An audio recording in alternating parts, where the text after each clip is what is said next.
Good afternoon and welcome to beautiful Saundersfoot in Wales for the 2022 World Rowing Beach Sprint Finals. We saw some great racing this morning with the junior men's solo and the first world champion decided. And I'm Sarah Cook, this is Peter O'Hanlon, and we're looking forward to bringing you some fantastic racing this afternoon with the junior women's solo, the mixed double and the mixed quad.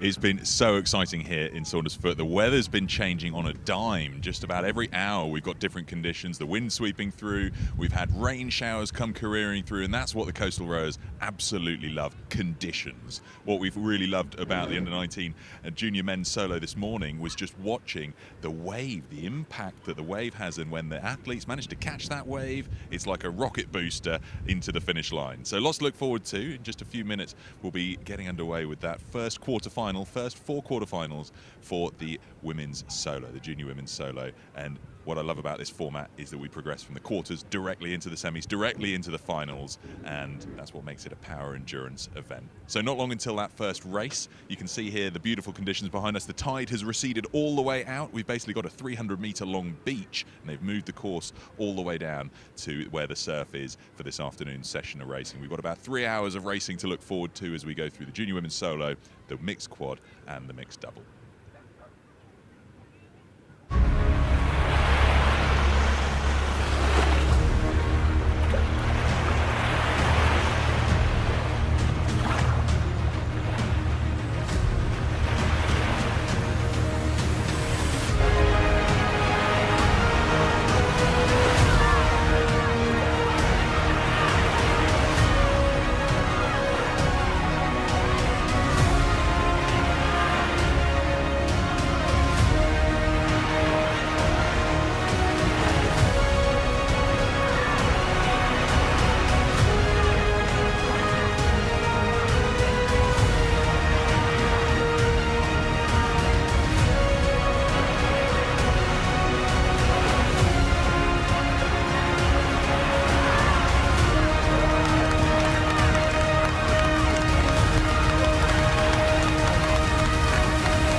And I'm joined this morning by Gwyn Batten, Chair of the World Rowing Coastal Rowing Commission. And Gwyn, we call you, I'm not sure if it's to your face, but the mother of coastal rowing, because really this has been your brainchild, and we'd love to pick your brain to, I guess, understand a bit more about what's going on, because it is a relatively new discipline. Can you tell us a little bit about the history of coastal rowing and specifically beach sprints? Yeah, absolutely. I just want to say, it's nice to be called the mother, but I'm just standing on the shoulders of the guys that went before me. But yeah, so coastal rowing pretty much came out of France in the late 80s. And then in the emergence of the multi-sport beach games in round about 2015, we designed a format that we could link both the beach and the sea together. And what you have here is today's beach sprints, beach sprint finals. It's just a really exciting format of coming off the beach into the water, around the cans, and then back up onto the beach. And exactly how difficult is it to row in one of these boats? What I say to people is many clubs buy these boats for their beginners, and what we do to make it difficult is we make it a really high-octane race, put the athletes under pressure, and we put them on a beach with some waves and some cans in to turn around. And I think that's the bits that makes it difficult. Getting into a boat, you could probably get into a boat about 2 hours of practice, you could have a pretty good race. You'd get round without falling in on a calm day. So you're maybe not going to win the World Championship, but you could certainly get around the course, which is great. And I think that's one of the really exciting things about this discipline is the accessibility, lower barriers to entry for the sport, which I think is why it's appealing for many developing nations, particularly as a Commonwealth Games now and hopefully Olympic Games prospect. Yeah, so really exciting for us. We designed it specifically for the beach games and multi-sport events, and we're working really hard to try and get into those. I mean, I think for me, the developing countries, what we try to do is keep the complexity, really cost and complexity down, so that in it, hopefully, my real ambition is that one of the small island nations hosts World beach sprint finals one day. Within 10 years, if we can do that, I'd be a happy woman. Just because all you need is a beach, some boats, and some umpires. Oh, of course, and some athletes. Importantly, the athletes, and we look forward to seeing them in action today. We'll now head over to Peter O'Hanlon on the beach. Thanks, Sarah. I'm joined here by Slovenian Olympic champion Iztok Čop, and we wanted to have a quick look at what makes beach rowing and coastal rowing different, and particularly having a look at the boats. Iztok's here with Felipe, the exclusive boat sponsor for the 2022 World Rowing Beach Sprint Finals. Now, Iztok, what can you tell us about what makes these boats different compared to what we'd normally see at the Olympics? Well, this is an ocean rowing boat, not a flat water rowing, so we are standing in front of the Beach Sprint Double, which is shaped, designed to be fast as possible on this short course with a lot of turns. So we can see low bow, which enables easier, let's say, and safer landing on the beach. It allows boats to go through the wave or over the wave, and you see boat is very shallow. There's basically nothing in the boat, so that helps the water if you hit the wave or go through the wave to exit from the boat, and enables athletes to row to get faster back into the rhythm. Now let's actually have a look at it. So down here we've got the bow of the boat. Now Iztok, what is it that makes this bow special versus some of the other shaped bows that we see on coastal boats? Yeah, we built two different bows. One facing forward, that is more like endurance, long distance rowing on ocean rowing, because it helps to steer in the waves. But this one helps much better at the beach landing. So it stops, it doesn't hit the sand, it stops slowly, and that helps athletes to exit the boat faster and safer, of course. So running down the boat, we can see some of the obvious things you'd expect to see in a rowing boat: the gates, the riggers, the seats. Any particular comments about why this is shaped as it is in the center of the boat? Yeah, okay, boat, as anybody can see, boat is much wider. Then that allows us to build, let's say, separate riggers. So when you row, it's similar feeling the backwing rigger on the flat water rowing, but it gives open space to the athletes, which is yet again faster and, most important, safer exit and entrance into the boat. You can see shoes are plastic, adjustable size. For beach sprint, basically open, so you can easily put your feet into the shoes and then easy pull them out when you have to run for the finish. So this is it, and boat is very, very wide, very shallow, so that allows boat to turn very fast around the buoys, and like I said before, to serve the wave as much as possible. Amazing. Iztok, thank you so much for giving us a walk through of the boat.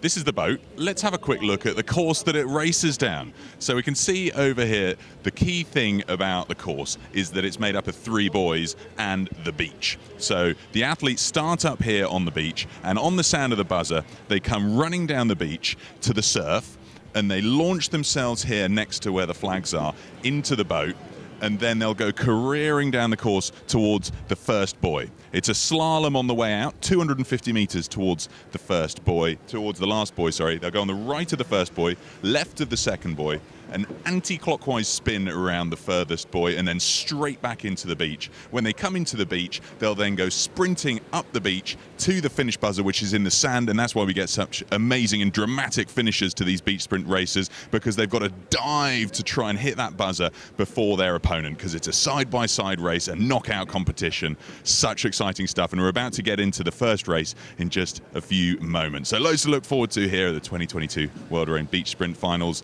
Let's jump straight back up to Sarah to get ready for that race.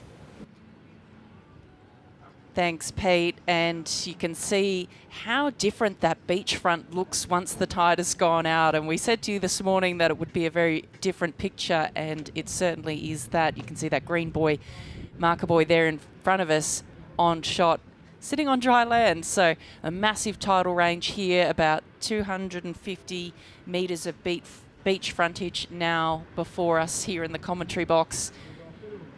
And it moves about just over a metre a minute, so you're getting about 44 metres in 30 minutes once we reach the accelerator zone of that tide movement. So the reason we've split the racing today is that we're looking for those windows where the tidal movement is at its lowest effectively, so that we don't lose or gain too much beach frontage or have the rowers too affected by the tide while they're competing. So we ran this morning's races up the top of the beach, and we're now running this afternoon's races down at the bottom of the beach. And we've got 3 great finals to bring you this afternoon, but of course those athletes will have to get through the quarters and the semi-finals first in the junior women's solo, the Mixed Coxed Quad and the Mixed Double Skull, as I welcome Pete back up into the commentary box. Thanks, Sarah. Yeah, you're bang on though. I mean, the tidal range here, it's enormous, 250 to 300 meters, 8.5 meters of rise in the water.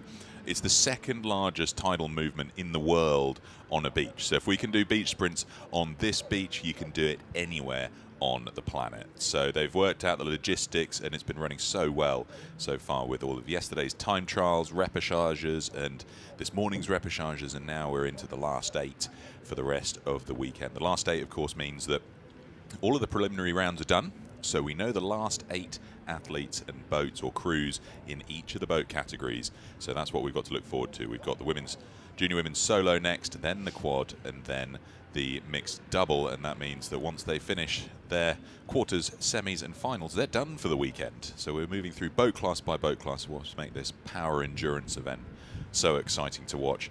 I love this scene. You can see how they've had to move the entire infrastructure for the race 200 meters down the beach, and they've done it over lunchtime. Yeah, great shots there from the drone overhead, and weather has been a little better this afternoon than we expected it to be. It was looking as though we were going to get rain, but it has been a lovely sunny day here on the beach, and a little bit warm here in the commentary box, in fact, with the sun streaming in the windows. But certainly that breeze has picked up throughout the day. It's pretty gusty, pretty tricky conditions. We can see the weather graphics there in the corner of your screen saying 12 meters per second for the wind, which I guess, I'm not sure exactly how that converts, but I think that we'd probably be looking at around 15 to 20 knots out there on the water this afternoon. Some white horses off in the distance there. I was just saying to Pete, this would be a great sailing venue, nice flat, fast sailing venue out there. I love the way you phrased it, Sarah. You know, if rowing and sailing had a baby, it would be beach sprints. 100%. I feel like my two worlds have collided. So I'm just, very excited about this discipline and watching it grow. And look at the smiles on the faces. I was talking to one of the Kiwi coaches on my way over to the commentary position, and he said everyone just is smiling. Everyone, all of the athletes, they get off the water and they're smiling and they just can't wait to do it again, win, lose or draw. And it's not often that you see athletes having that experience. So really a very exciting, very captivating discipline that has been developed in recent years. And you can see here, this is the starting gate we're looking at on the screen. Between those two blue flags is where the finish buzzers are. So what they'll have to do once and you can see they're just edging it further down the beach slightly to fit another barrier in. That's the starting and finishing gate. So you can see there's not exactly much of a sprint that they're going to have to do here to get to their boats, because they're basically on top of the waves at the moment, but the waves are receding so quickly that by the time we get to the finals, there'll be another 10 meters, possibly more, further down the beach. So the first quarterfinal that these athletes race will be a very short sprint down to their boats, but by the time they get through the quarters, the semis, and into the finals, there'll be much more of a sprint to compete with, which means we'll see even faster times, because as you can imagine, covering that larger section of the race on foot is a little bit quicker than in the boat, so we'll see the times accelerate as well as they get through the various rounds. Good to see some of the locals coming down to support as well. You know, a lot of the locals from around the Pembrokeshire area come down. We had Princess Anne come to open the coastal schooner on the side of the Saundersfoot Harbour yesterday, and huge groups of locals turned up for that. Some of the local schools were there as well. A new heritage site which will obviously attract a lot of tourists to the area. Tough to keep warm and get prepped as the wind really picks up. There are a lot of people dancing through the course of the coastals yesterday just to keep the blood moving. And we know that every beach is different, and in fact every beach is different at different times of day, as we've clearly seen here. So in terms of the beach sprint component, there's a couple of ways to do that. We know that in some of the shallower venues that there's actually, the beach sprint can be through the water, through 20-30 centimetres of water can actually be the beach sprint component, because they have to go out quite far to get to the boat safely.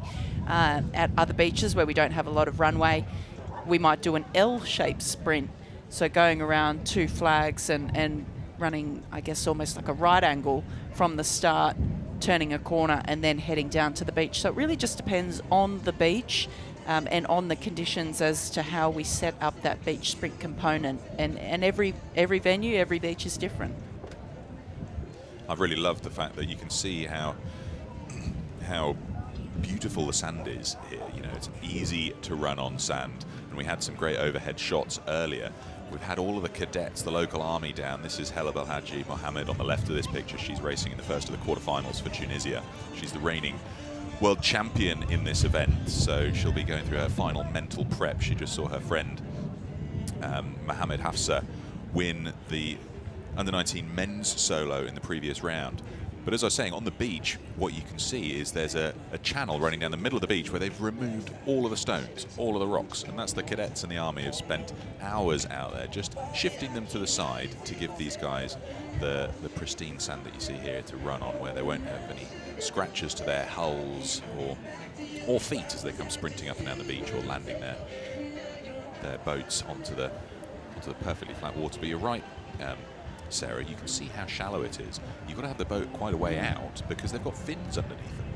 That's right. So I think that the beach sprint of this, looking at the waves and the water there, is going to involve a reasonable sprint actually through the shallow water, through to the boats. So it looks like that's how we're shaping up for the beach sprint this afternoon, which will be really interesting to see.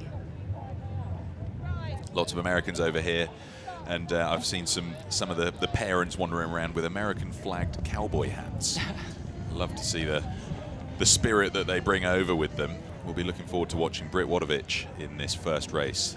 We just saw on screen a minute ago Hela Belhaji Mohammed, the Tunisian, who won the time trials with a 3:02. So she was the fastest in the time trials by 5 seconds, which is an impressive distance. She is the reigning world champion in this boat category, so expectations are high. Britt Wadovich will be here with her family. Last year, I believe it was Britt's grandma who turned up with the cowgirl hat. This is Isla McCallum from Stirling Rowing Club, just going through her final mental prep, part of the Great Britain team. They've gone through an awful amount of selection to earn their seats representing Great Britain here at a home event. I was chatting to them before. Their favourite part of the kit that they've got are these dry robes that they're in now. So they look important. Nice and cosy, don't they? Nice Especially and cozy. for these conditions. Good windbreakers, yeah. October in Wales is not the warmest of places, but we have, I think, been very lucky with the weather the last few days. It is beautiful, and well, you see a lot of people with their big coats on. I think that's just because a few rain showers have swept through. It's actually quite warm. I mean, we saw it's 15 degrees, but it's sort of in the sun. It feels a lot warmer than that. It's actually quite pleasant. Yeah, it's definitely that pretty stiff breeze that's really cooling things down for people down on the beach. But as you say, Pete, the apricity is high.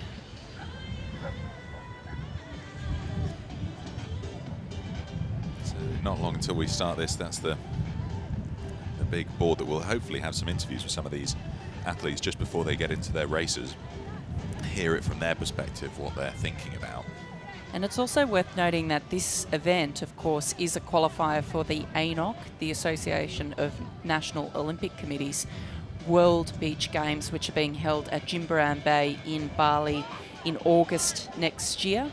So this will be the primary qualification for that. The events at that competition will be the men's solo, the women's solo, and the mixed double scull. And we then, of course, look forward to the inclusion at more multi-sport events for Coastal, including the Commonwealth Games in 2026. We just had that announcement last week, which was very exciting, and it's taken a lot of work to get to that point. And then, of course, the 2026 Youth Olympic Games in Dakar. And, of course, we hope that we will see coastal rowing in the 2028 Olympic Games in LA. Fingers crossed, right? That'll be amazing if we got to the Olympics in 2028. But yeah, it's been a while since it was the Commonwealth Games. First time since 1980s rowing will be featured at the Commonwealth Games.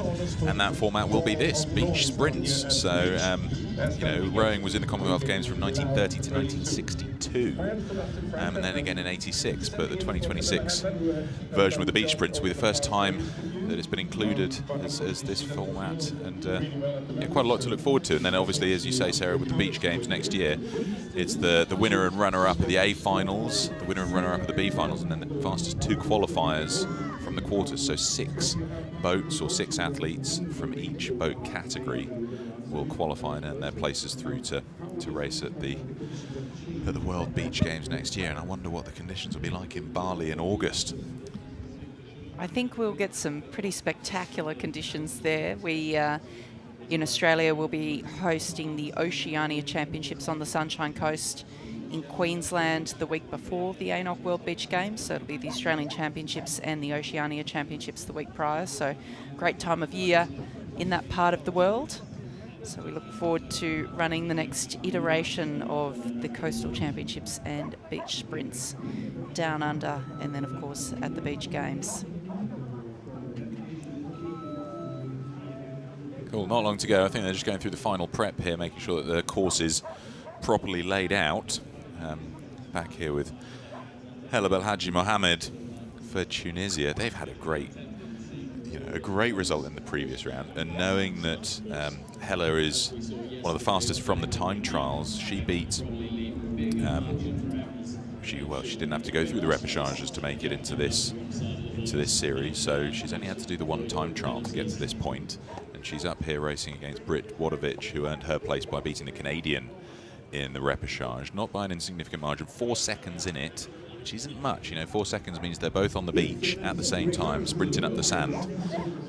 Such an exciting format when you see the margins so slim. Sarah, you were saying how tight the times were from the time trials. I mean, it was really quite close, those splits, weren't they? Yeah, that's right, Pete. So we had clearly the sculler from Tunisia some 5 seconds clear of the British sculler, but then really tight through the middle section of the field, as you say, through about positions 3, 4, 5, 6, 7 and 8. So anything could happen, and we saw some of the athletes really able to capitalise on the surf conditions, particularly those who are familiar with coastal, and ride those waves in. We're probably not going to see the same sort of swell. It doesn't look like we have those rolling waves, which is really, I think, the best condition for these boats. You want to get that. You don't want a big wave, or you especially don't want a big dumping wave, but you like a nice green rolling wave or swell to push you along. And when you get on it,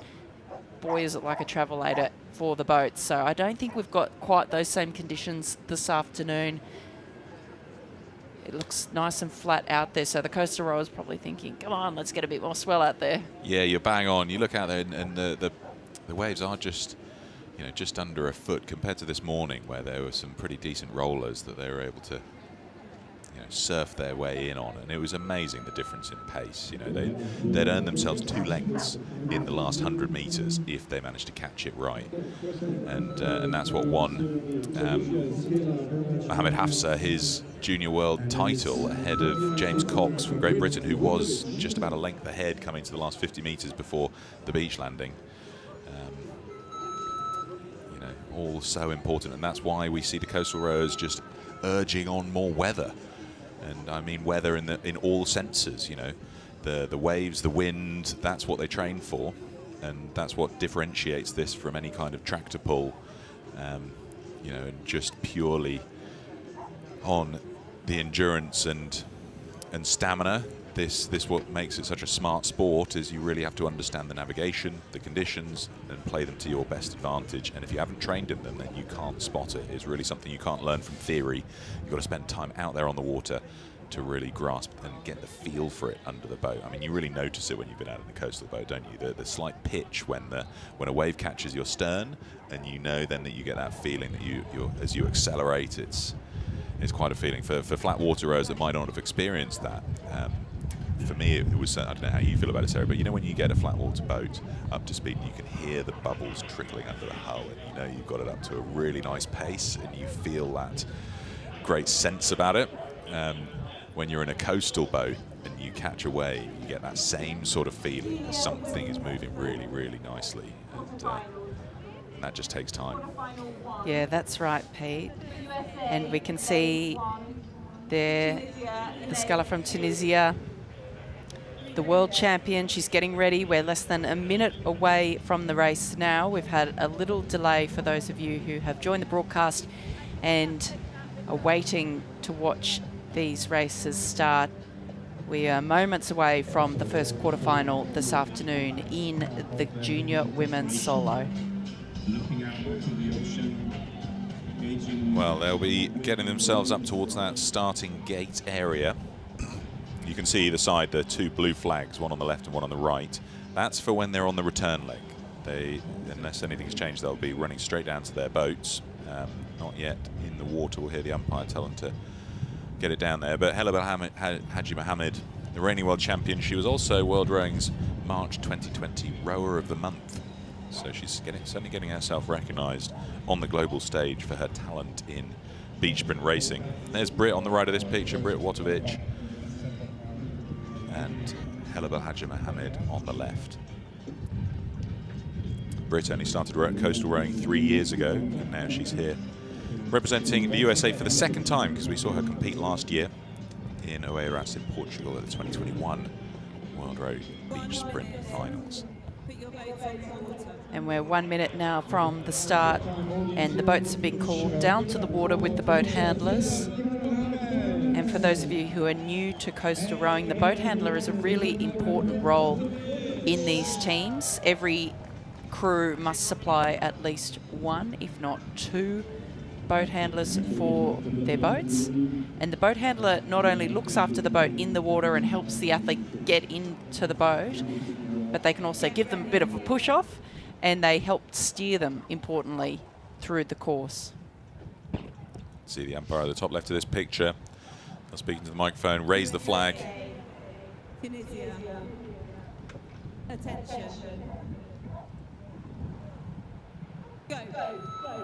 And we're underway with the first of the 4 quarterfinals for the under-19 women's solo. Quick sprint down for Britt Watovich. She looks to have been the first to make it into her boat. Let's see how she gets it up to speed. Wow, great start there for the sculler from the USA, Britt Watovich. Bit of a shaky start there from the world champion, Hela Haji Mohammed, but both crews off cleanly away and reasonably evenly. Perhaps the Tunisian, with that really aggressive few waves through, strokes through the first few waves, perhaps just got her bow in front.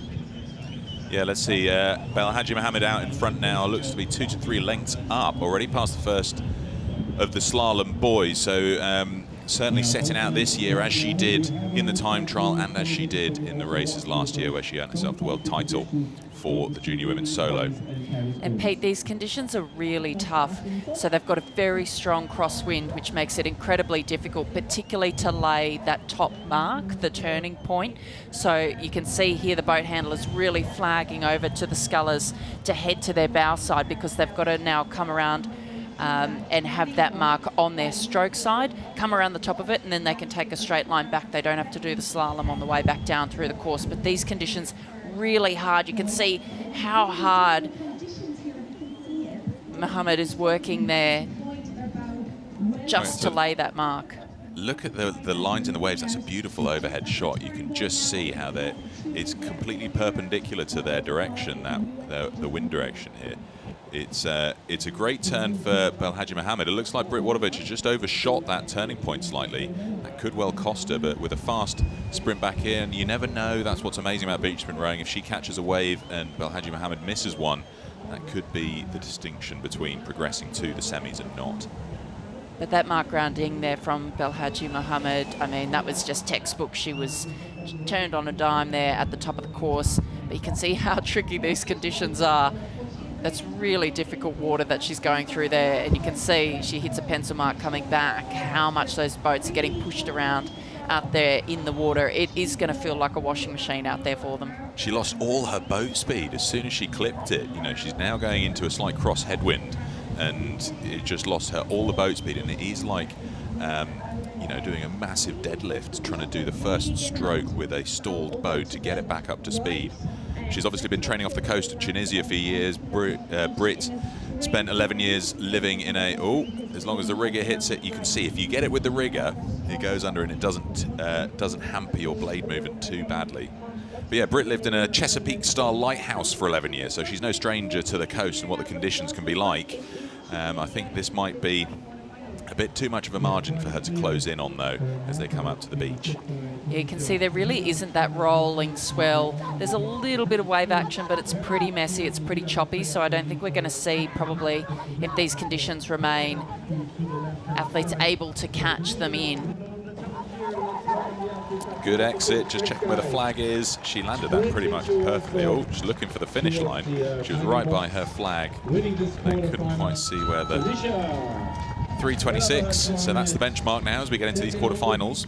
Let's see how the American athlete, Britt Wadovich, comes up. She's also got to quickly check where the finish line is. That's there'll be the other athletes watching this race, and they'll be thinking, where did they struggle? What did they learn from this first quarterfinal that might help them get the best race they can in the remaining 3 quarters? As we prepare for quarterfinal 2 now, and we're just going to get these races off one after the other this afternoon. We can see Federica Cesena from Italy and Monika Bunschu from Germany. Yeah, they were pretty close when it came to their time trial times. The Italian just 2 seconds faster than the German from the time trial, so they'll know that about each other. And in their repêchages, the German was 2 seconds faster than the Italian to earn their places into this quarterfinal. So this is now where it matters, because it's knockout rounds. So whereas with the semi-finals, you can still go through to the B final and contest for a bronze medal if you don't quite win. In these quarterfinals, you win or you're out. So it's that's why we like this, though. Tough and fast progression. What will be going through your mind here, Sarah, before a race that's so crucial in terms of progression? It's funny, it's a really different feeling to flat water, because normally flat water you've spent, 30, 40 minutes out on the water warming up on your own, in your zone, preparing. Then you're sitting at the start line. There's generally never any spectators at the start. So you're really in your zone, in your boat, in your process. Whereas for this, these guys have been standing in the crowd. They literally then walk out in front of it. So to be able to shut out all of that distraction and noise, or maybe some athletes like to feed off it, and that actually helps them get up and get excited. But either way, the nerves are pumping. You can see them there pacing back and forward because they're probably just feeling anxious standing there at the start line waiting to go. And in fact, although you have to do the beach sprint, you do need to be composed getting in the boat, because if you're there frantically trying to get in, it actually makes you slower. Yeah, bang on. And we've seen some people go crashing into it, clip their shins on the sides of the boat, and it looks pretty painful. So Attention. Go. here we go then, the second quarterfinal. We'll find out who's going to be racing Helab El Hadji Mohammed in the semi-final. The winner of this goes on to face the reigning world champion in the next round. Oh, the German sculler there. You see how important it is to get straight in the waves, because she wasn't straight when she took off. And when you hit a wave, even if it's a small one and your bow isn't straight, it just shunts your boat around. So it's really important for your boat handlers to do their job well and keep you straight, but also to get through those waves in the wave zone as quickly as possible so that you're not getting pushed around by the waves. But it looks as though the German sculler is at that mark just ahead of the Italian. Yeah, not much in it. I mean, we were hearing from Istok Chop earlier that these boats are designed to spin quickly, which is great when you're coming up to the hairpin bend at the far end of the course. But when you're just climbing into it, trying to take that first stroke, exactly as you say, Sarah, a wave can just push your bow 10 degrees off course, and then you add tens of meters to the distance that you've got to cover in your what's only a 500-meter race. And you can see how much of an impact the breeze is having. These athletes coming quite wide of the course. The German sculler has been pushed right across. She's going to have to make a big correction here to ensure that she can get around that turning point. which she's now doing. She's pushing her bow into the breeze, but really, really tough conditions with the side breeze that you can see pumping across the course here. Yeah, we've not seen, I don't want to jinx anybody, we've not seen too many people incur penalties yet, Ooh. but they're pretty severe if you do. You know, it's 30 seconds for missing a slalom, and now the Italian's overtaken. That's a disaster. She went for the aggressive turn, the German Bundschuh, but seems to not have paid off. Let's see how they make this Yeah, you could see course correction back to the beach. Yeah, you could see her trying to lay that mark, and that wind pushing her over across, really tough. And so I think she didn't want to find herself on the mark, but then was, which then made it really difficult to turn. But perhaps the German a little bit quicker in terms of her boat movement. Will she be able to close the gap here to the Italian? Yeah, it's just been a much cleaner race from Federica Cesena. She was behind on the way out, but just slightly better navigation, and she's on a wave here. Look at this. She seems to have caught something there. That was helping. Now she's rolled off the back of it. Can she catch another one? That's the real distinction between those that notice the waves and try to take advantage of them. And it's really important when you feel that wave underneath the boat, much like those who have been in sailing or surfing. You feel that moment where the boat wants to go, and to be able to have the skill to then drive the bow down and then get your weight up into the front of the boat to ensure that you can actually ride the wave in is really key, and we've seen that play out today. Look at this recovery from Monika Bundschuh for Germany. She's closed what was an almost 3-length lead that the Italian earned for herself after a great rounding of the far turning point. And it's going to come down to the beach sprint here. It looks as though the Italian's going to make it out of the boat first, but we'll just have to see how closely they've managed to steer in towards their flag. Perfect for the Italian, right next to her flag, and it looks like a good win here for Federica Cesena. So she'll go on to face Hela Belhaji Mohamed for Tunisia in the semi-final. That means that she's going to be one of 4 in the in the semi-finals, and there are 3 medals. So odds are she's going to be feeling good about that.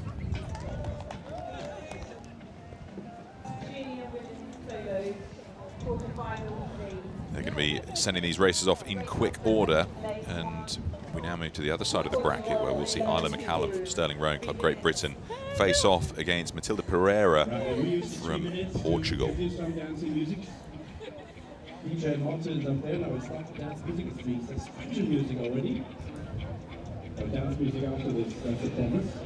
good to be at the top of the table, isn't it? So they'll have the Tunisian Belhaji Mohamed and Federica Cesena.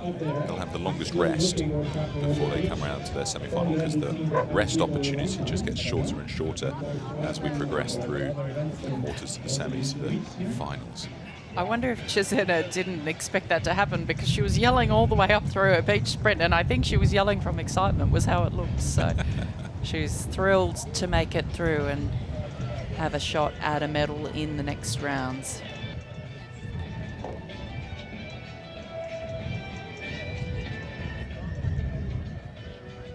Both athletes here standing in the starter spots, waiting, tension building, loosening their muscles.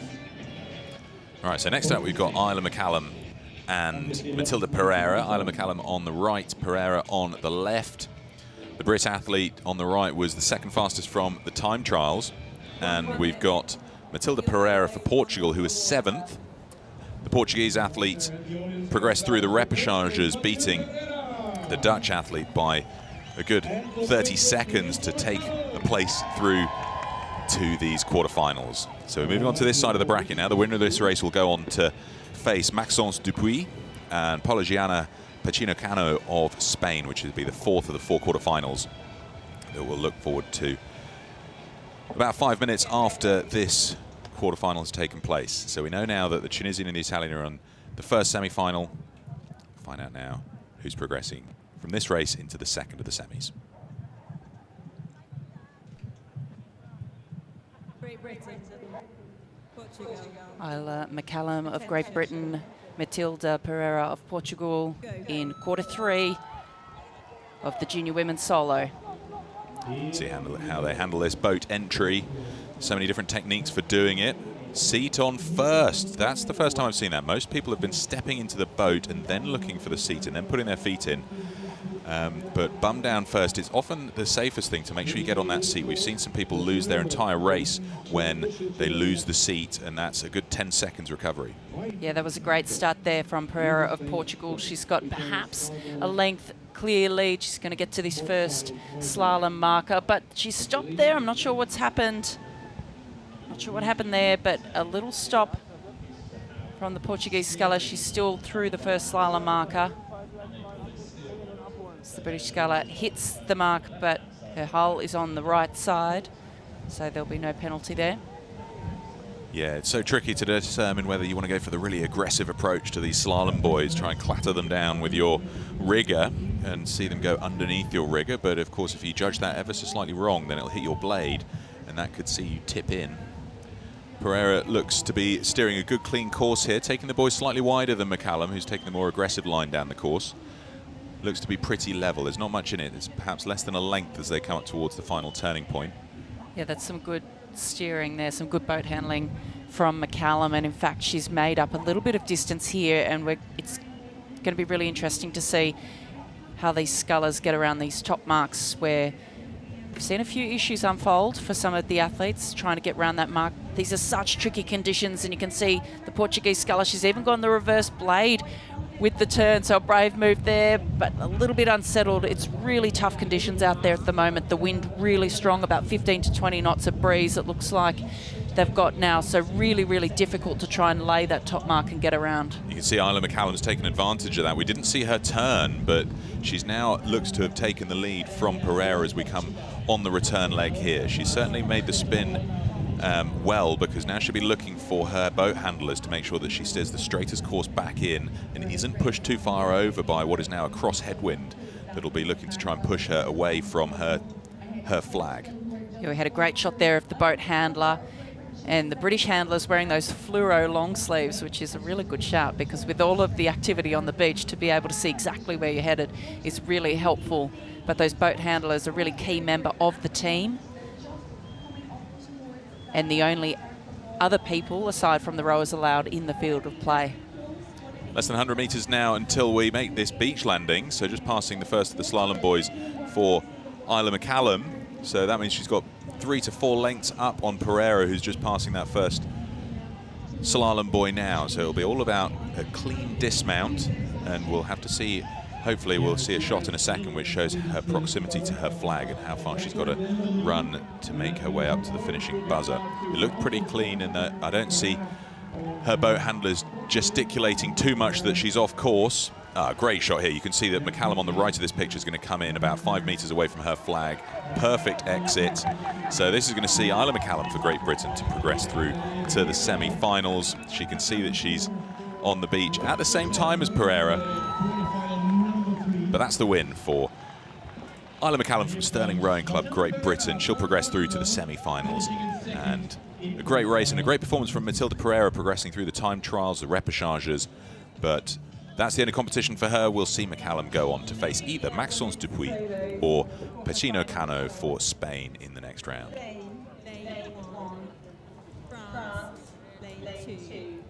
Moving on in quick order, we can already hear that they're being told the lane orders. Maxence Dupuis in lane 1, Pacino Cano for Spain in lane 2. Beautiful shot there of Saundersfoot.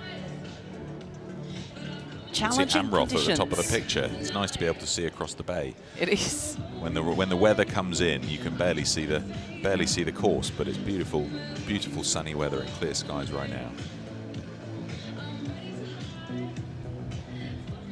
It's challenging conditions, but we know from talking to the coastal rowers around the venue that this is what they want, because this is what sets them apart.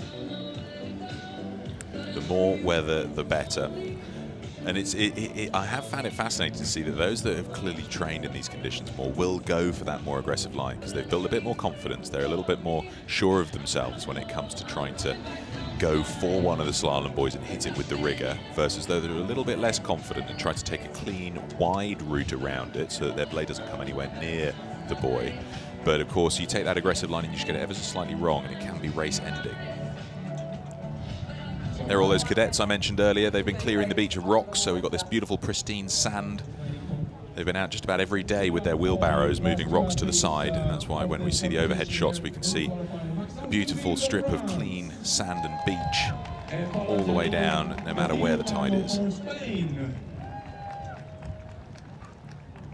As we're preparing now for the final quarterfinal of the junior women's solo before moving into those medal deciding races, the semi-finals and the finals.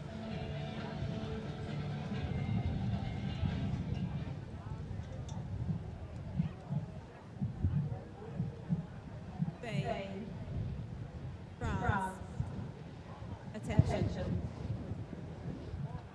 go. Maxence Dupuis looking up to watch the flag, a very keen eye for her because she knows that you go on the flag, not necessarily when you hear a buzzer or anything else. It is the umpire dropping the flag that lets you loose. So if there's any kind of delay to the buzzer, she knows that she is going off the right indicator and it's the flag dropping. Boat handlers immediately telling her to correct towards the first slalom buoy. Great start there for the French sculler, closest to us on screen. She's already up at that first slalom marker. She's taken it quite wide here, so a safe course. She'll now correct over to the left-hand side of the second slalom buoy before moving back over to the right-hand side, which is that tricky thing we've been talking about, Sarah, because it's a crosswind here. Correcting back in that direction into the wind is that much trickier. It's a minute penalty. If you get that final turning mark wrong, which she's not on course for at the moment. Oh, this is the Spaniard we're looking at here, Gianna Pacino Cano. Go the wrong side of a slalom buoy, it's a 30-second penalty. The wrong side of the turning buoy, it's a minute. That was a great shot there of the French sculler. You could see how challenging these conditions are as they come out past the harbour wall into that really solid cross breeze, and how much she was having to correct just to ensure that she could lay that top mark. See the Spanish sculler there.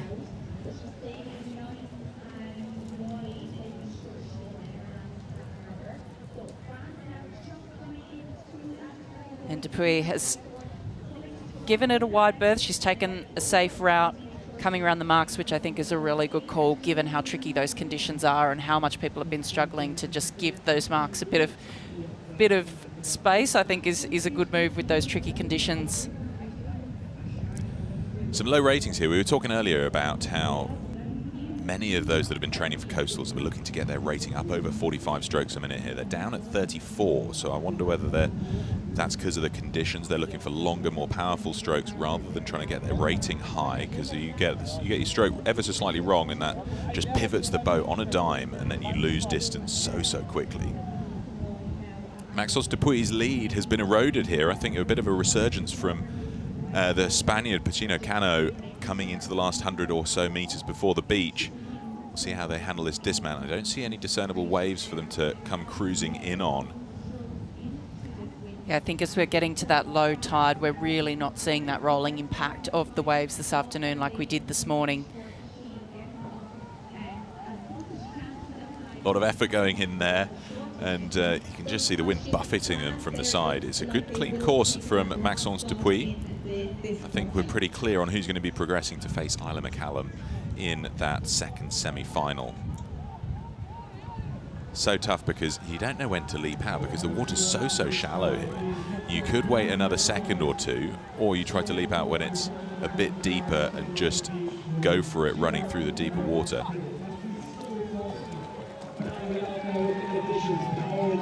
Great performance from her though. She's coming in for around 320, which is she's not too pressed coming up the beach. She's ahead of the Spaniard who's now out of the boat, but it's pretty clear cut who's going through. Good effort though from Gianna Pacino Cano of Spain. And we know in these early rounds it's important to try and conserve a bit of energy where you can, because these races are going to come thick and fast now. We'll be progressing through to the semi-finals and then the A and B finals to award those medals in the junior women's solo. Yeah, that was a great few quarterfinals. We'll have a quick look at the highlights from these four quarters. The Tunisian Hela Belhadji Mohamed won that first one. She's the reigning world champion, so we'd expect her to do quite well in the quarterfinals, but it's only going to get hotter as they progress through into the semis.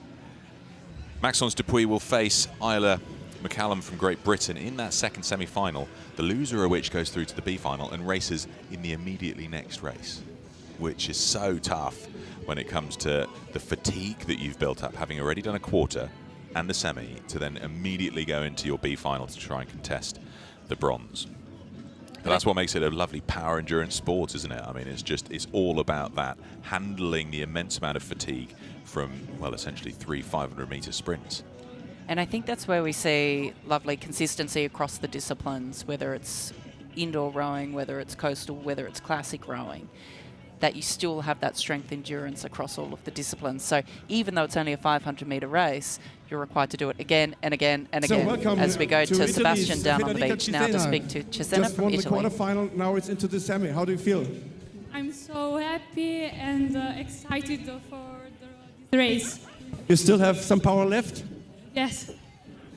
So what will your tactics be? Go out hard and fast and stay on top, or what's it? I don't know. No tactics, just go for it. Thank you so much. Good luck. Thank you. So that was Federica Cesena, the semi-finalist in the under-19 women's solo. Italy, lane 1. Tunisia, lane 2. 3 minutes. That's the quarterfinals done here in Saundersfoot. In Welsh, it's known as Llanusicht, and it's a beautiful area on the southwest coast of Pembrokeshire. You can see these lovely overhead shots. This is that first quarterfinal when the reigning world champion Hela Belhaji Mohammed from Tunisia beats Britt Wadovich of the USA. And now we're looking at the Italian Cesena, who beat Bunshu. And then we had this race, which was McCallum from Great Britain beating Pereira. Delight for the Italian. Federica Cesena will progress through to that first semi-final. And then this was Maxence Dupuis earning the last place in the semi. First of the two semi-finals now. Hela Belhaji Mohammed, reigning world champion for Tunisia, alongside Federica Cesena for Italy.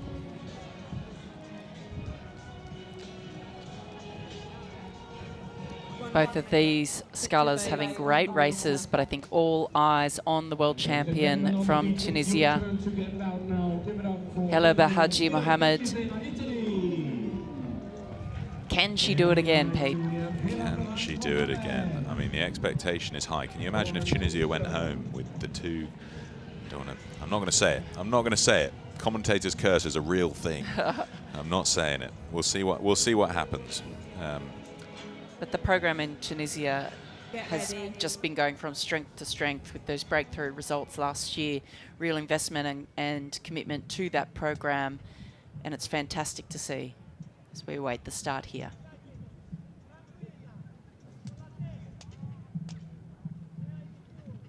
Italy, Tunisia. Attention. Go. Here we go. They're into the semi-finals now. So there's 3 medals for 4 athletes. So it's all about progression from this. You win the semi-final and you are certain of a medal because you're going through to the A final to contest for gold or silver. The B final, which are the runner-ups from these 2 semis, will contest for that bronze medal. Big smile on her face, Hela Belhaji Mohammed. She's one of those fortunate people who smiles when in pain.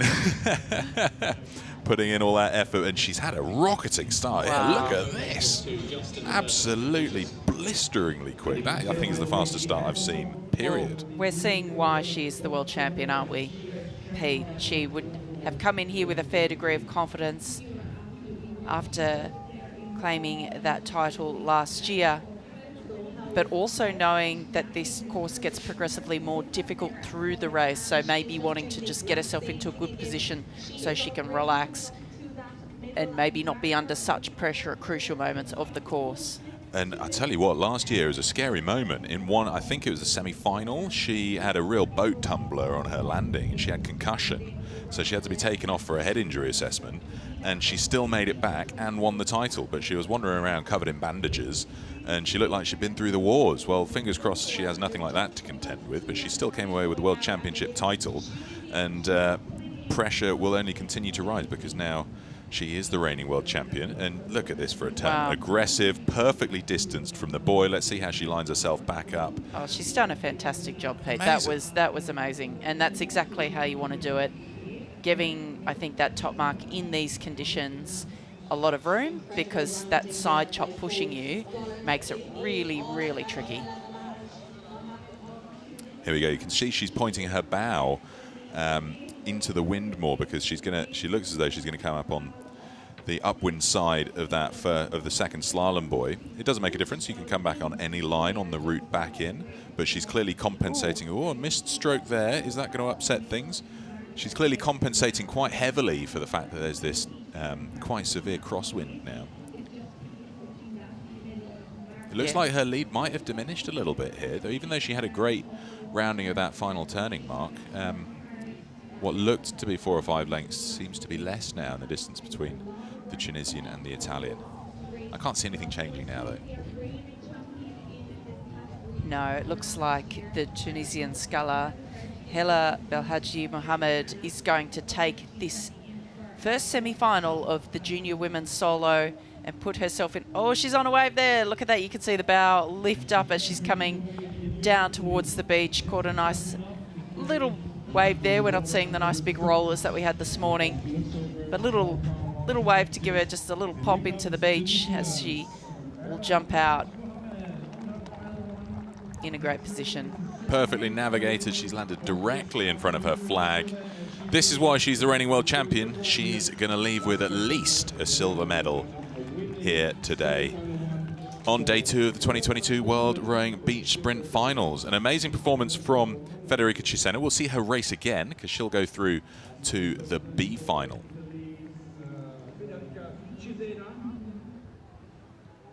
Tough conditions this afternoon for these scullers, but the Tunisian giving an absolute masterclass in that semi-final. As you say, Pete, the Italian will live to fight for that bronze medal in the B final.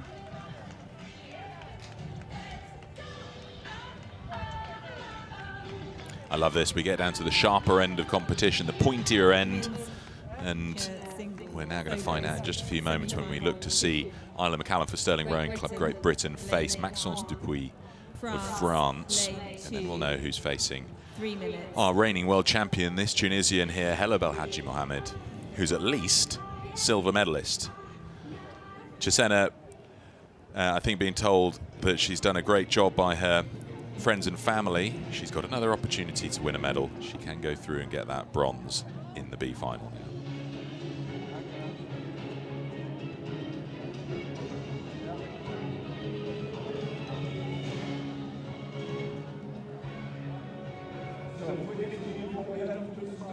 And we're preparing for the second semi-final here, France versus GB.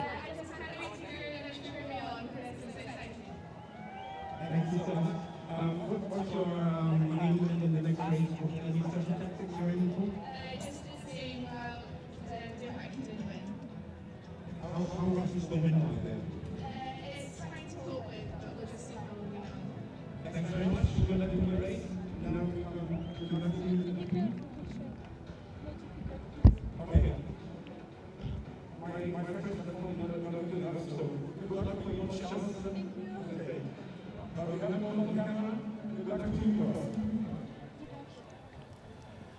Great to hear Isla McCallum for Great Britain there. I think Maxence Dupuis a little bit shy on the English skills there, so we'll see her race. It's best that she probably focuses on her race plan, because she'll be getting herself set and focused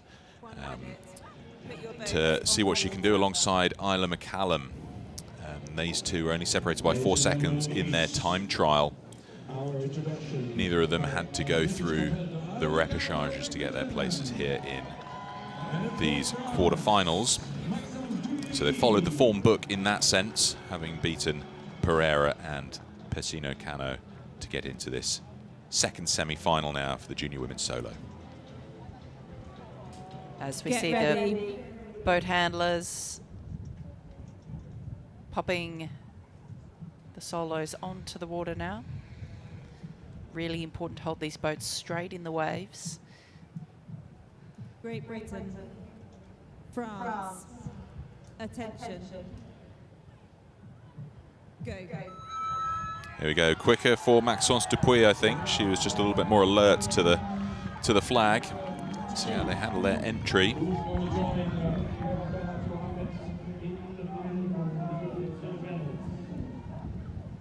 Oh, a slight crab on the left hand. I was about to say a good clean start for McCallum there. Some course correction immediately required for Maxence Dupuis. Let's see how they line up. Dupuis slightly further ahead, coming up towards the first turning point of the first slalom buoy. He's got perhaps 3 lengths up on McCallum at this stage.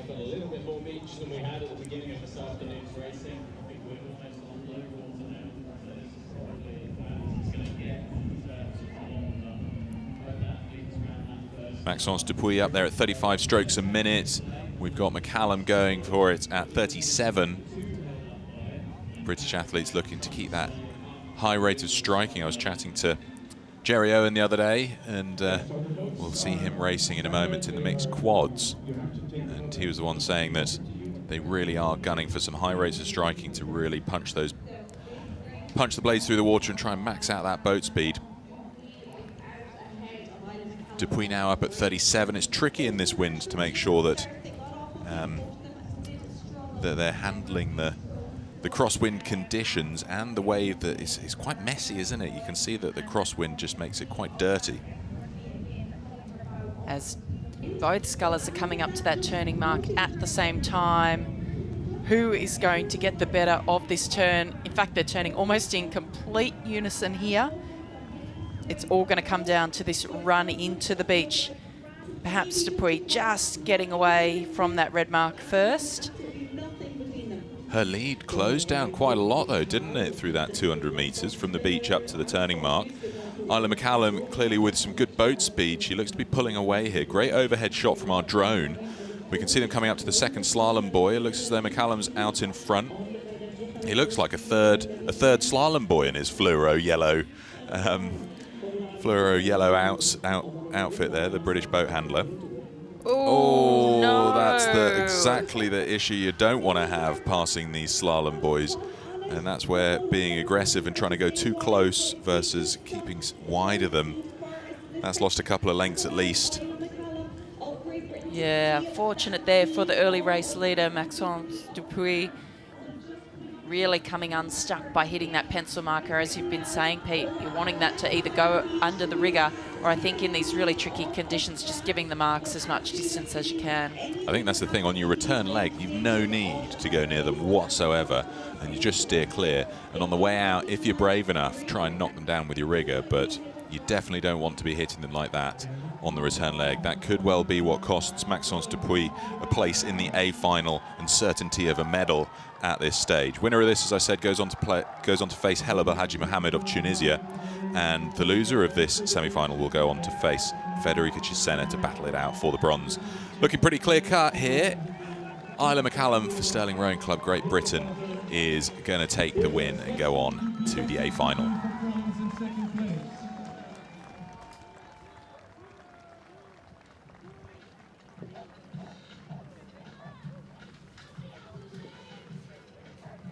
So I think that's a repeat of the junior men's solo that we saw earlier today. A Great Britain and Tunisia showdown in the final. You're absolutely right. Good spot. Yeah, so Tunisia, Great Britain, A final.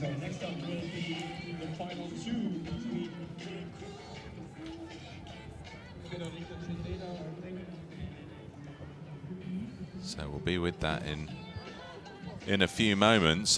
Tough stuff for Maxence Dupuis because she's straight back in the very next race. So she's going through to the B final, and the B final is the next race up, so she gets barely any time for recovery whatsoever.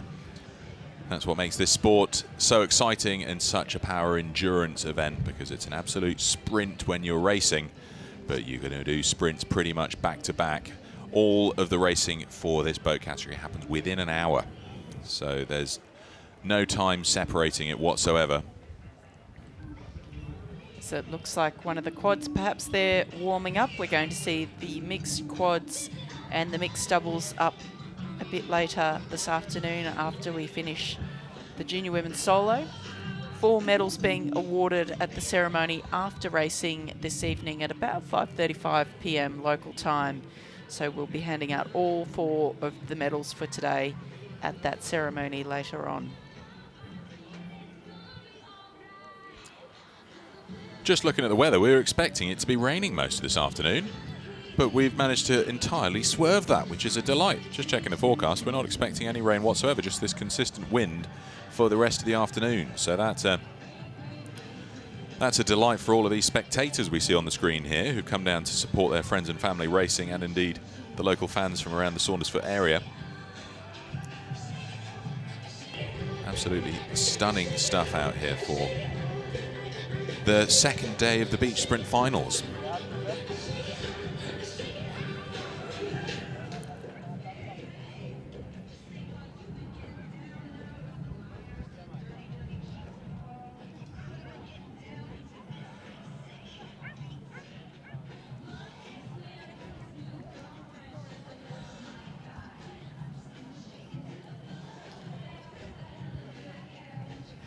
So we're nearly through all of the junior women's races, the 2 finals to look forward to, and then, as we've heard earlier, we'll go through the mixed quads and then the mixed doubles, and then we'll have the victory ceremonies where we'll award the medals and crown our world champions for the 2022 season in those same 4 boat classes. And then, of course, we've got a packed schedule for tomorrow as well. So if you're looking, we can see the times that the semi-finalists performed in the previous rounds here, but if you're looking to join us tomorrow, we've got the men's solo, the women's solo, the junior mixed double for both men and women, and then the junior mixed double to look forward to tomorrow. So an awful lot still to come in our program of racing this weekend.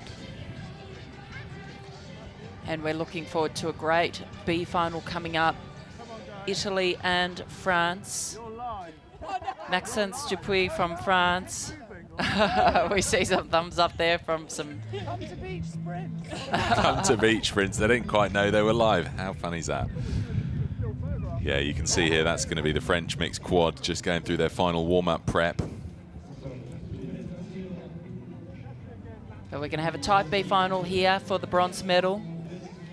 Maxence Dupuis from France, Federica Cesena from Italy. I think there was only about 2 seconds difference in their semi-final times from their respective races, so it should be a good matchup. Good fight for that bronze medal, Pete. Yeah, definitely.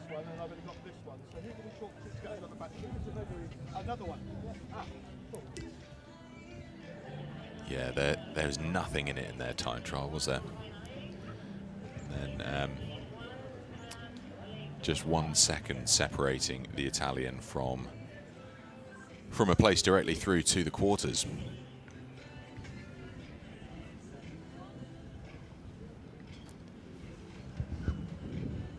Ooh, wow, the wind really is buffeting through now. We've just seen a couple of the speakers up here on the harbour wall tip over. It's not as if they've got much windage to them to catch the wind, but nonetheless, it was more than the tripod could handle. Got a few minutes before we get into this B final. I'm sure Maxence Dupuis will be delighted with that, because this is all her rest and recovery time. Looking there at Ali Hassan, the Egyptian athlete. Saw him competing last year in Portugal. He's here racing for Egypt and coaching some of the younger athletes.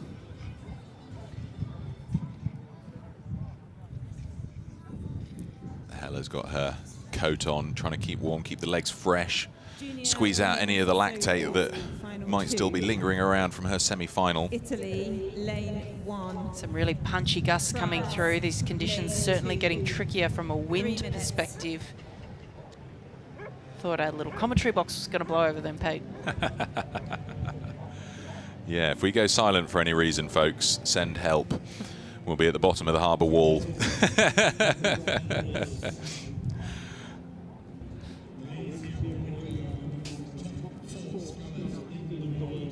So we can see the times there from the semi-finals. Italy and France will be fighting off for the B final. 3:45.134 was Cesena from Italy. 3:43.608 was Maxence Dupuis from France. So we should see a great matchup there for that bronze medal. But Tunisia, 3:14, Hella Belhaji Mohammed I mean, she's 10 seconds ahead of the Brit Isla McCallum. Absolutely dominant after her World Championship win last year. Absolutely the favourite. But will the Brit have an upset in the bag? Does she have another gear to go for that gold medal in 2 races' time?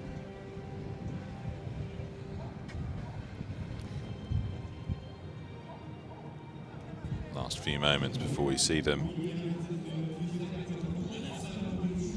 get cracking. We hear the familiar sound in the background.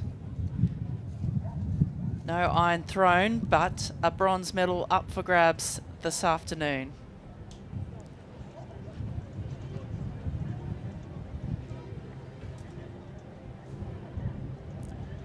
Look at that. No effort spared here, even sponging out the runners to make sure there's no sand whatsoever in them. You might be wondering, oh, why would you sponge out the water? But it's the sand that they're trying to get out to make sure that those wheels have a perfect and clean run up and down.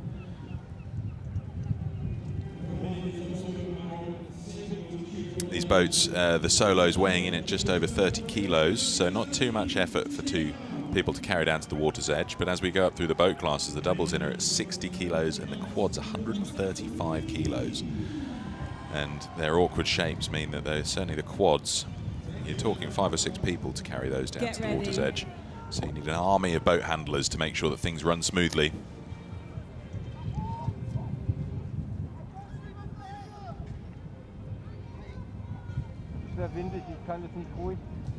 So we're moments away now from Italy. the B final, the bronze medal France. match between Italy and France. Attention. Go. Here we go. Bronze medal up for grabs. A quick start there for Federica Cesena. Absolutely rocketing down the beach. Let's see who makes it into their boat first. It looks like Cesena gets there first as well. A fair bit of time before Maxence Dupuis. So Cesena already underway. So a really good fast start for the Italian. See how they get towards the first of the slalom boys. Looks like Maxence Dupuis is going to get there first. Not much in it though as they come up towards the first of the 2 slalom boys. How aggressive are they going to be passing it? Neither of them risk going too close, so they pass with enough breadth to not clip it with their oars whatsoever. Yeah, it looks like there's potentially a little bit of difference in the 2 sides of the course, Pete. So it looked as though Maxence Dupuis had longer to run, but then had a shorter rowing leg to that first mark, whereas the Italian Scala Cesena had a shorter run getting to her boat first, but then had a longer distance to row. But if you're to compare the time of the 2, generally you'll be faster in the run component than the row component. So they both got to the top mark, the first mark at the same time, so gives you a bit of an indication there that it's relatively even between these 2, even though they're slightly different modalities to get there. Yeah, absolutely, bang on. Well, it looks as though Cesena's going to get to the turning point first. Let's see how she handles this. Did she get her blade tangled around the bottom of it? No, this is textbook stuff, holding it up on the inside, clattering it around as hard as she can on the outside. Now she's got to line up for the straight line back into the beach. And we can see Maxence Dupuis still just going around the boys. So this is just as the Italian will have wanted it to go. She's got a couple of lengths margin of safety. Yeah, Cesena really nailed that top mark rounding there as she looks over her shoulders and starts to head back to the beach. Is she going to get any wave assistance here on the way in? A little bit of swell there, but I don't think it's particularly helpful. But she's coming up to that first slalom marker, well clear of her competitor from France. This looks like it's Cesena's race to lose, but look how tough those conditions are. You can see how much that wind is buffeting against, and the waves buffeting against the side of her boat, pushing her across. Really tough to stay straight here on this course. Yeah, and the fatigue will be so high. I mean, Maxence Dupuis raced in just the last race, the second semi-final, so she'll be really battling the fatigue. You can see the margin that Cesena has at the moment. Maxence Dupuis looking quite spent at this stage. She's giving it everything she's got, but when you're battling that side wind and you're down in terms of distance, it takes a mountain of motivation and effort to to try and give it absolutely everything. Chisena's looking good for the win at this stage. Let's see if she can handle a clean exit. Last couple of strokes for her, and theoretically she'll have a slightly shorter beach sprint run to do. Good clean exit. She's making her way up the beach here, and it's going to be a win for Federica Cesena of Italy. She's pleased about this. We love the animation in her. Oh, look at that. Takes the bow. Lovely. Well bow for the done. bronze. And you can only applaud Maxence Dupuis here. She was racing in the second semi-final, so she had the shortest of breaks to prepare herself for this B final. An amazing performance from her nonetheless. She'll finish 4th in the world rowing rankings for this beach sprint finals, because everybody leaves the event with a world ranking. So she's 4th in the world in this discipline for junior women's solos. And then we're going to find out who is going to take the gold and the silver. Next race on the course will be Hella Belhaji Mohammed for Tunisia against Isla McCallum for Great Britain. Great Britain, lane 1. Tunisia, lane 2. 3 minutes. You can hear the crowd getting excited here. Wow, Cesena, wow.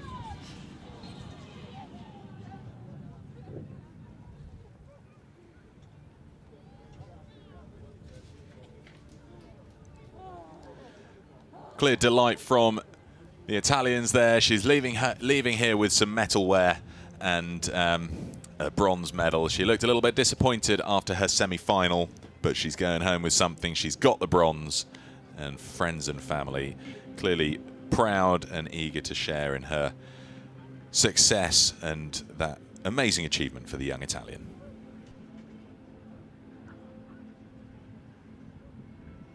As we prepare here for the A final, the gold medal match between the world champion Hella Belhaji Mohammed from Tunisia and Isla McCallum from Great Britain.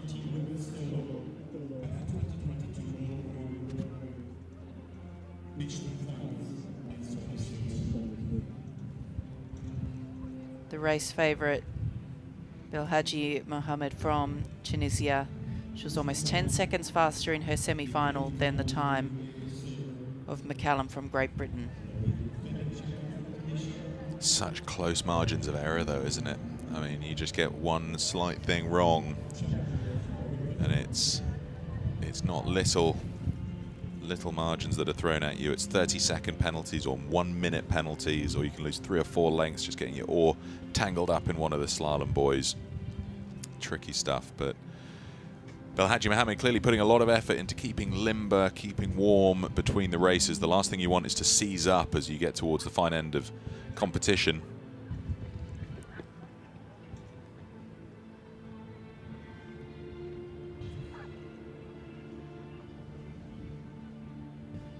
One minute. Put your boats on the water. 1 minute to go as the boat handlers are requested to take the boats down to the water.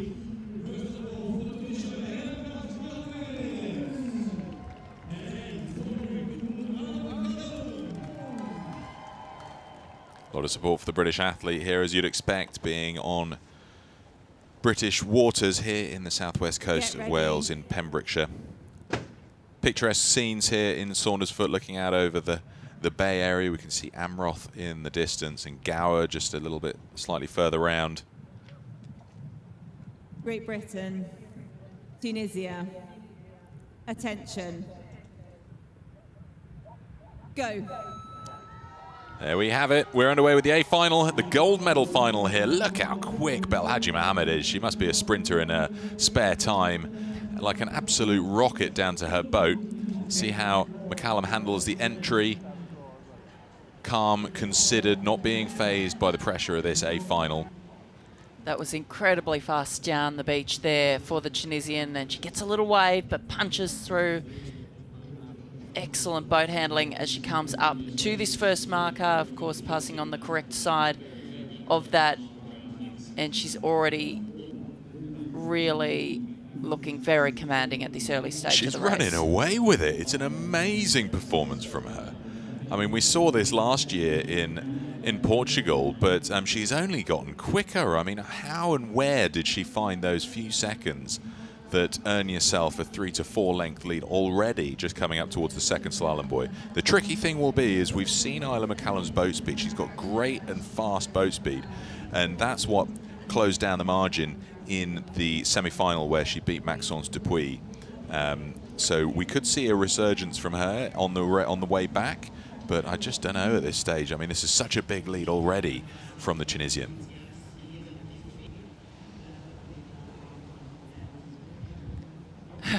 We can see there the boat handlers Head, shoulders, knees and toes. jumping. And she's round already. That was quick. You know, there was Yeah. no fault in that whatsoever. She does need to straighten up that boat though, make sure she doesn't collect any of those pencil marks. She's got a commanding lead, so it's going to be about coming home safely now and trying to minimize any errors on the way in. This is her race to lose, but she's in a commanding position and she's handling the conditions so well. So some steering guidance for the British athlete McCallum from her boat handlers, just making sure she heads a little bit back over, faces into that headwind, that cross headwind slightly more so that she doesn't go too far adrift and lands as close as she can to her flag. But Hela Belhaji Mohammed already past the second slalom buoy, making her way back towards the first. I can't see any way that she won't be the first onto her feet on the beach.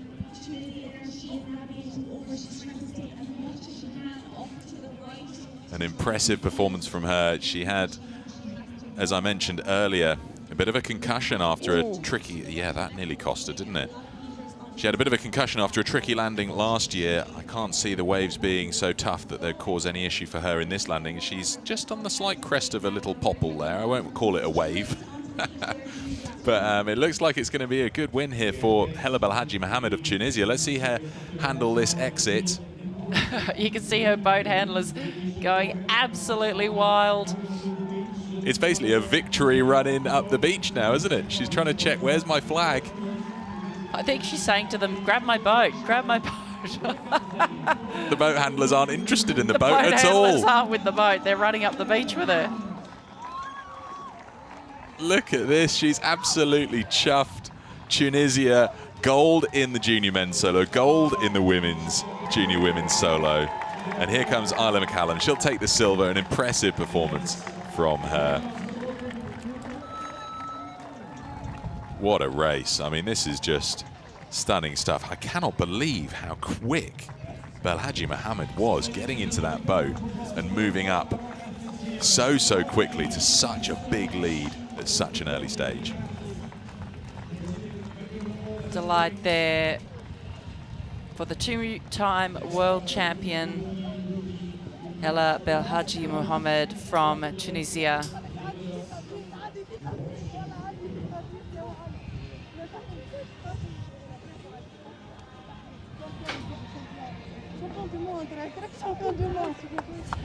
Mixed Coxed Quadruple Sculls.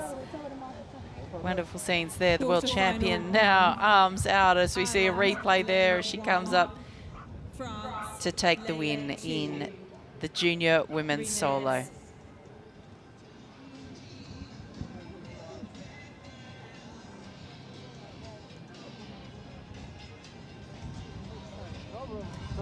As we see the confirmation of the results from those two finals, Tunisia with the gold medal, Great Britain with the silver, Italy with bronze, and France in fourth.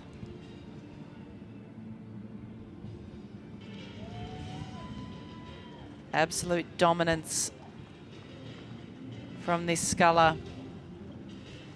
Hela Belhaji Mohammed from Tunisia. 2 medals decided today, or 2 world champions decided today, and both to Tunisia. 2 gold medals.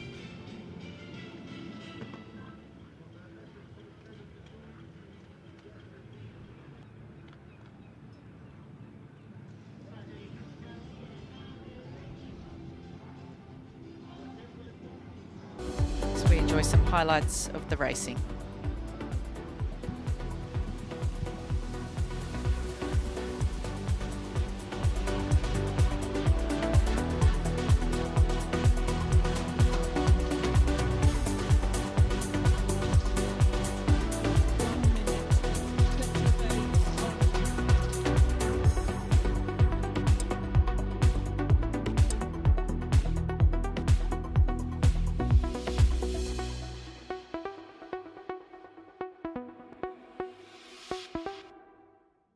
this, watching the Tunisian celebrations. Tunisian celebrations, amazing. They win both the junior women's solo, the junior men's solo, A finals. Phenomenal performance. As we move now, Pete, to the Mixed Coxed Quadruple Skull quarterfinal, France and Ireland.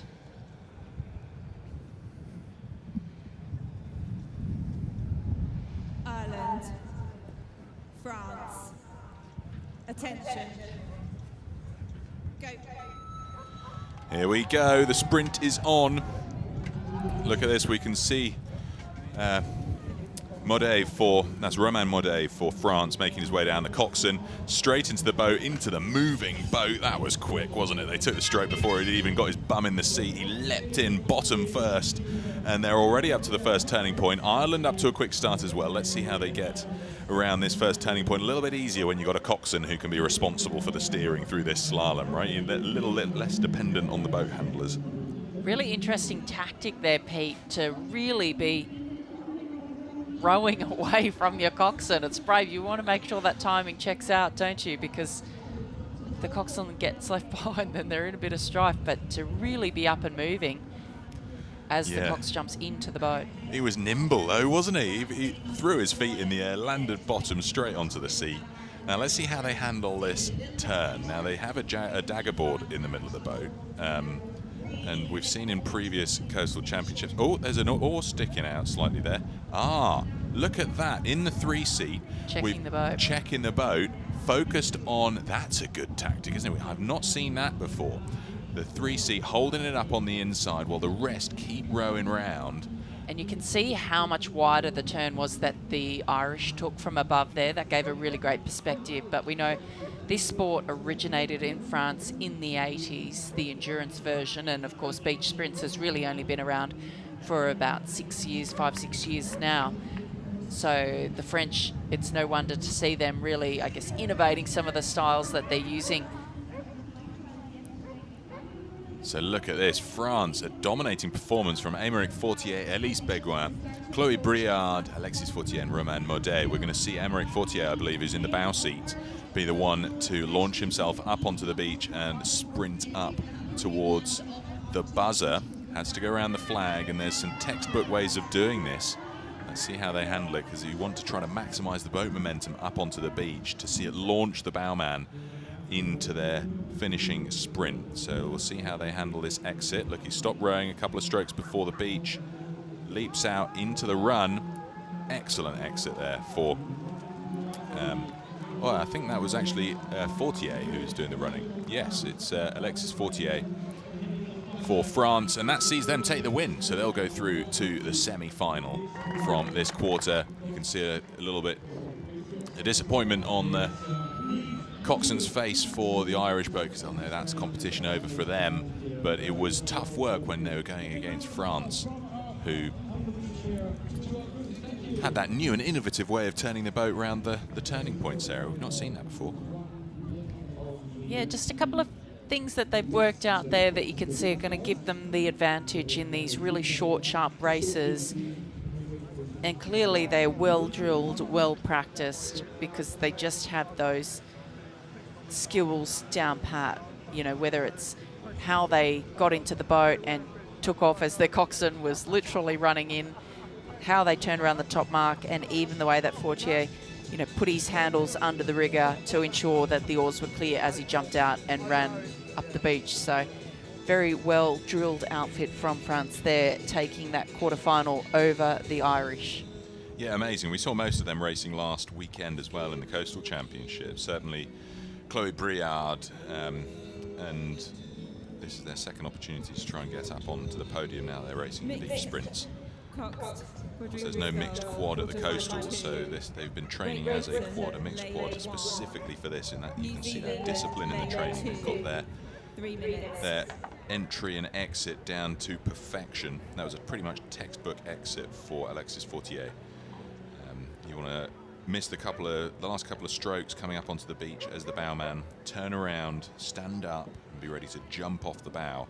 It's tricky stuff though. We see some pretty terrible crashes when people get that wrong, because if you get it wrong, you essentially get run over by the series of riggers and oars that come speeding up the beach behind you. So they've got to time it perfectly.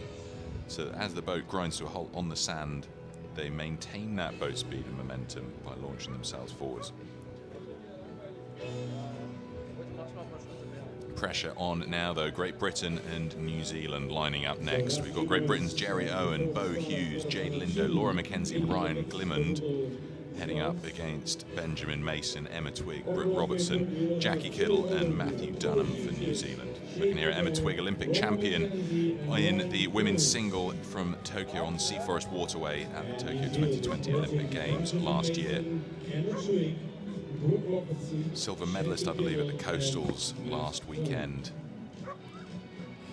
Amazing to see her pivoting round to the coastal discipline. 1 minute. Put your boats on the water.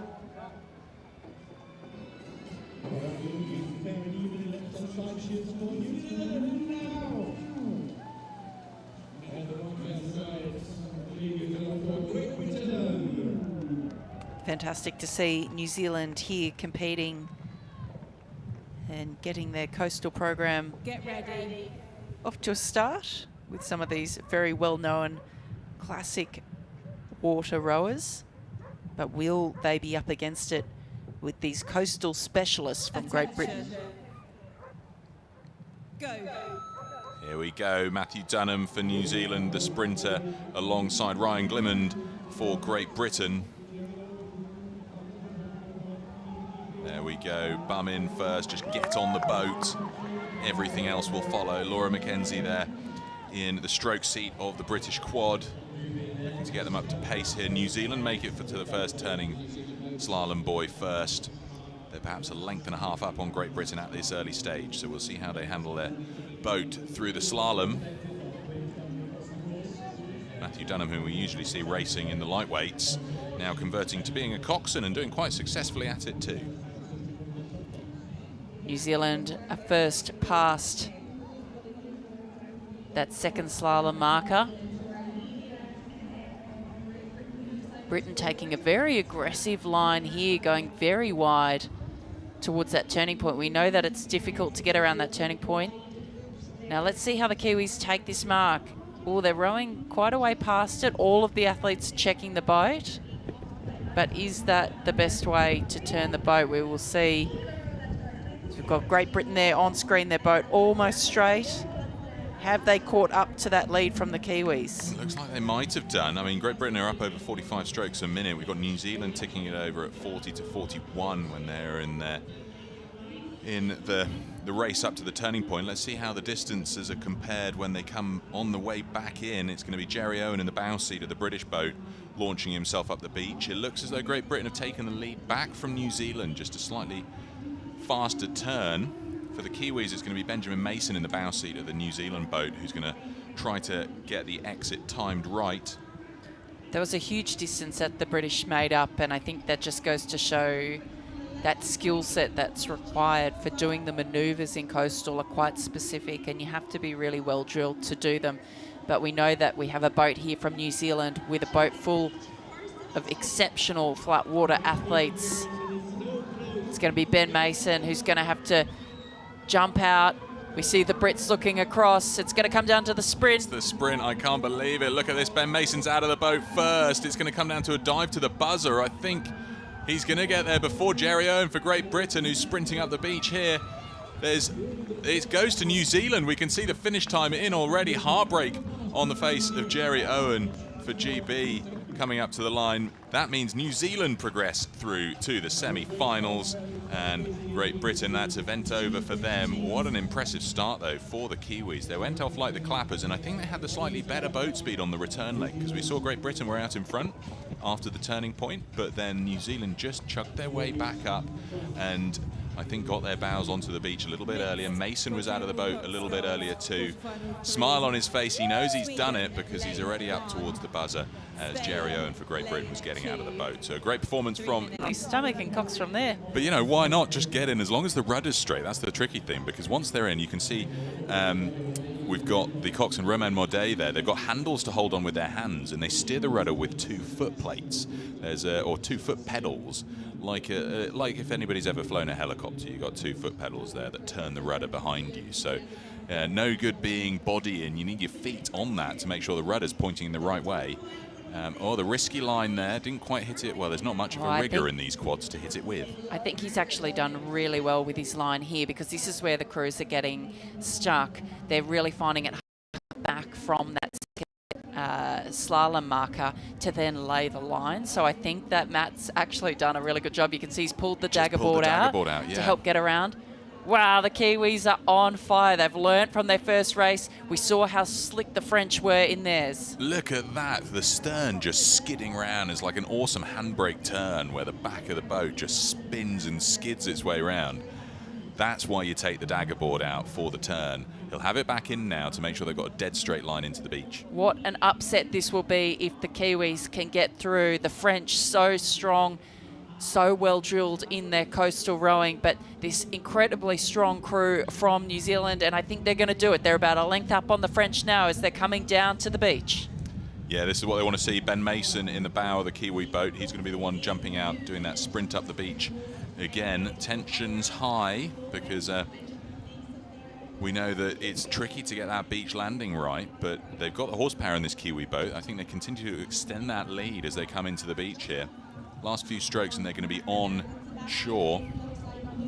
He'll be looking to Matt Dunham to tell him when to turn around, when to take his last stroke, pivot round and ready to jump out. Let's see this exit. Here it is. Let's go, Ben. Here he goes. He's out of the boat. He knows that he's got it. Big it's smile a jog on up the face. beach, this, isn't it? Yeah. There we go. New Zealand victory. That means they're medalists here this weekend no matter what. They're going through to the A final, and they will go home with at least a silver medal from this weekend's Beach Sprint World Championships. Amazing performance from New Zealand. France will go through to the B final, and we'll find out then who's facing Spain or USA. As Matt Dunham would say, epic. Epic. Mixed Coxed Quadruple Here's Sculls. Ben Mason pressing that buzzer, sealing a medal for New Zealand. They go through to the A final and will face either Spain or the USA. 3 minutes.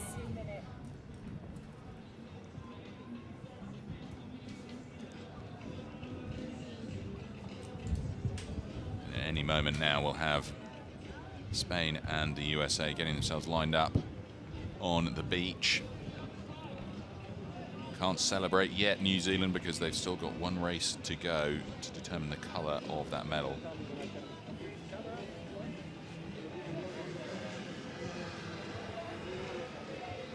We're going to catch up with Sebastian. Let's hear from some of the athletes in this next race. Felipe Mendes, Spain's in the semi-final. What are your expectations in this race? We are going to do the best, and we don't know, but yeah. Does your crew have some power left? You still have power in the tank? Yeah. Okay, thanks so much. And then we have the coxswain from Team USA, and that's Choi. Sorry. So what's your tactics in this next race? I think the tactic is the same as every other coxswain. I think the wind adds a new element to coastal racing, and we really just have to think about those elements and adapt to it. So I'm excited to race. You excited? Sorry. So you guys enjoy it out there, right? Yeah, no, it's a lot of fun. We got to remember to enjoy it as much as we're being competitive. Okay, we wish you both good luck. See you soon in the race. All the best. Well, there we go. Another athlete talking about the wind and its effect out there. We heard a minute ago from Matthew Dunham. Now we've heard from Min-Suk Choi, coxswain of the USA boat. He's a fast sprinter, but his concern isn't anything to do with anything other than the wind and just making sure he gets a good clean line for the USA boat. But we've seen some really fast starts from the Spaniards, particularly progressing on from last year. I wonder what they're going to do here today. We saw Felipe Mendes Tomer was coxing the Spanish boat last year. He's back in the coxswain seat this year, clearly something working out well. Get ready.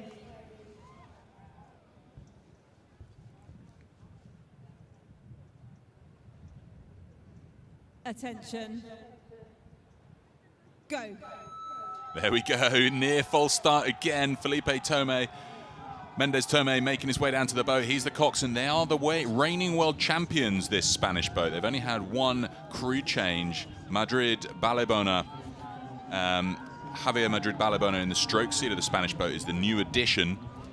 USA alongside them. So hot competition for Spain going up against the US. Morgan Hummel is in the 2 seat on this boat. Athlete from Dartmouth, Massachusetts, just overcoming Lyme disease from earlier this season, but started rowing, coastal rowing just last year, so amazing to see him competing now. But Spain, the reigning world champions, already past the first slalom buoy. There's perhaps a length in it coming up towards the second. Great start here from both crews, but Spain just with the narrowest of the leads, and in fact starting to walk away as they come up towards this turning point here. They're going to be first to hit the turning point. How are they going to go with that turn? Whoa, big handbrake turn there from the Americans.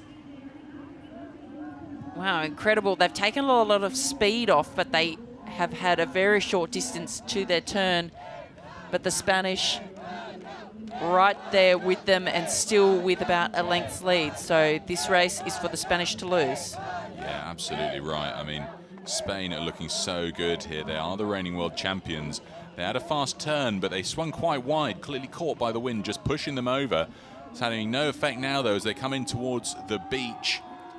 USA boat handlers say they've got a good line in now, keep it straight, but Spain nearly 2 lengths up as they come in towards the beach section here. We're going to see Spain's Ramon Gomez Cotilla make the leap out to sprint up the beach, as we saw a few moments ago. I can't see the USA getting back from this deficit. They'll be going through, as far as I can tell, to the B final. They'll have another chance. They'll face France in that B final if nothing changes here. Let's check out this exit from Spain. Ramon Gomez Cotilla turning round. Excellent exit, no issues there. I think he'll know that he's got a comfortable lead before this sprint up. USA not yet on the beach. And that sees Spain progress through. They'll face New Zealand in the A final.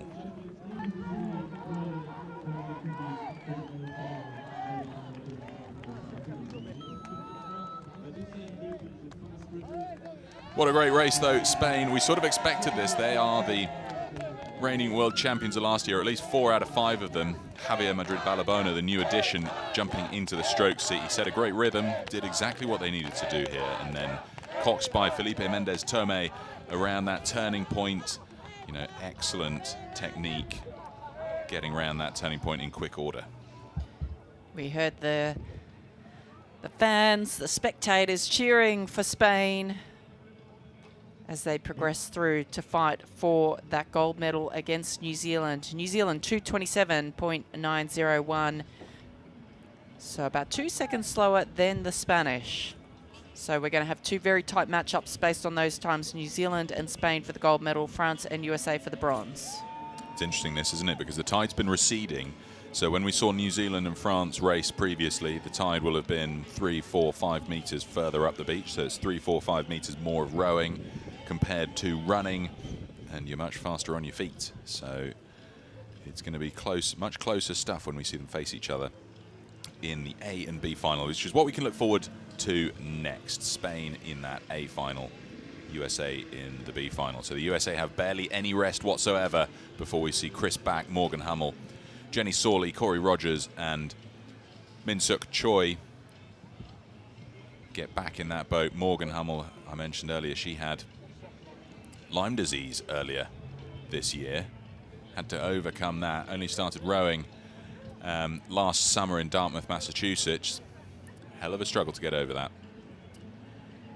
She's a middle school rowing coach, works at a running shoes store when not competing at the coastals, so certainly familiar with the rowing as a rowing coach. So in a few minutes' time, we'll be bringing you those pre-race interviews with the crews, in about 6 minutes' time to the start of the bronze medal matchup.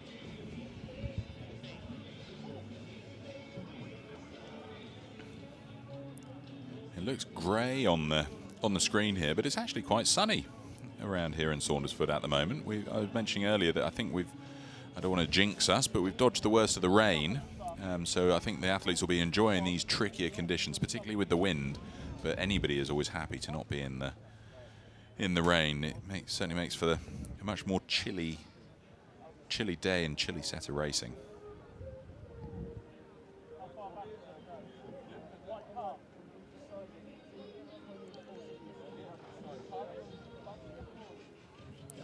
So 4 or so minutes before we get underway with that B final gives these athletes the opportunity to just try and squeeze out any of the lactic acid that may have built up from their first 2 races before they compete for 3 medals for 4 crews.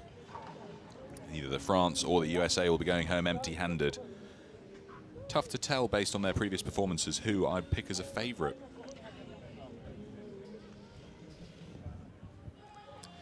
Final technical adjustments here for the USA boat. I wonder what they could possibly be doing. They've already done 2 races. What would they need to be doing in the boat? Maybe some foot stretcher adjustments?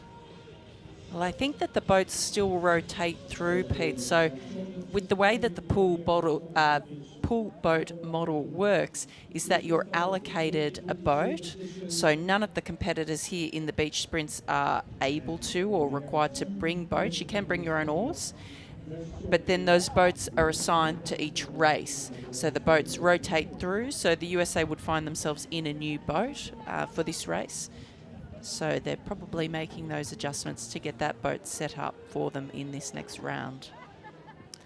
Yeah, that's what they'll want to do. I mean, we know that in these Philippes they've got a lot of measuring lines, so that you should be able to just move a foot stretcher back to where you want it based on the numberings that Felipe now adds to all of their boats. I can't see it in there at the moment, but it looks like they're just struggling to get that foot stretcher where their bowman Chris Back will want it.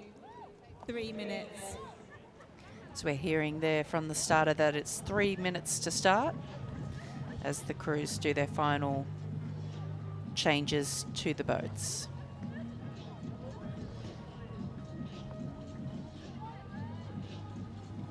And the pool boat model is a really interesting concept, which, along with this discipline being strongly about sport development and lowering the barriers to entry, that's just one of the ways in which we can achieve that. So we know that athletes from all over the world are able to literally grab their rowing suit, jump on a plane, fly to the international event. There's no cost and complexity in terms of shipping and moving equipment around.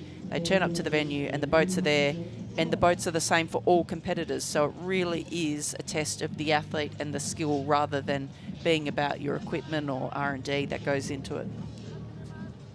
Yeah, that's great, isn't it? It's such a level playing field when you're all sharing in the equipment. The only difference being the oars, which is nice because then they can have oars that have their flags on and genuinely represent the countries from which they've come. A few more adjustments for the Kiwis as well. They're running out of time. There'll be about a minute and a half before they're due to get started in this. B final is first, so the Kiwis have a little bit more time because they're going through to the A final, of course, to face Spain.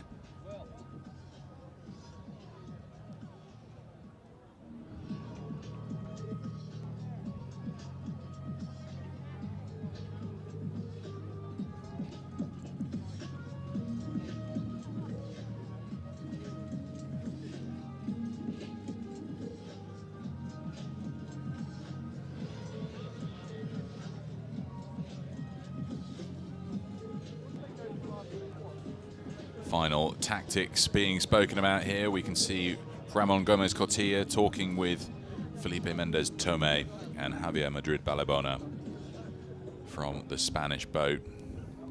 Clearly not too worried about fit out and adjustments in their boat, just talking tactics of how they're going to tackle the Kiwis in the A final. A little bit of a jog up the beach. You can see them coming back to the starting area. Got to keep warm. The wind's picked up even more now, so it really is ripping across the course.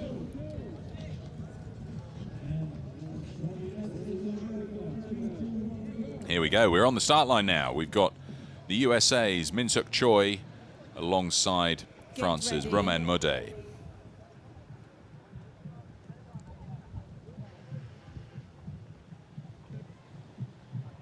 Attention.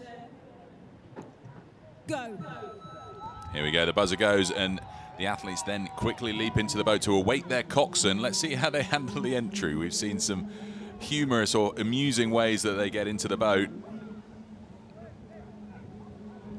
Oh, quick big adjustment. Steer there from the coxswain of the USA. So we saw their boat really swing out as the athlete, as the coxswain jumped into the boat, and he had to do a big correction to get them straight again. But it looks as though both boats are fairly well locked together here, pretty even. They came past that first pencil mark at around the same time. So let's see how this unfolds as they come to this all-important second slalom marker. But these two crews fighting for the bronze medal. Yeah, not much to separate them at all coming past this second slalom buoy. No issues there, perhaps a missed stroke or two for the 2 seats. That's where we've got Elise Beguin doing her best not to upset the rhythm of the boat. We can see Chris back in the bow seat of the USA boat. He'll be their sprinter. They're coming up to the turning point now. I think France have made it there first.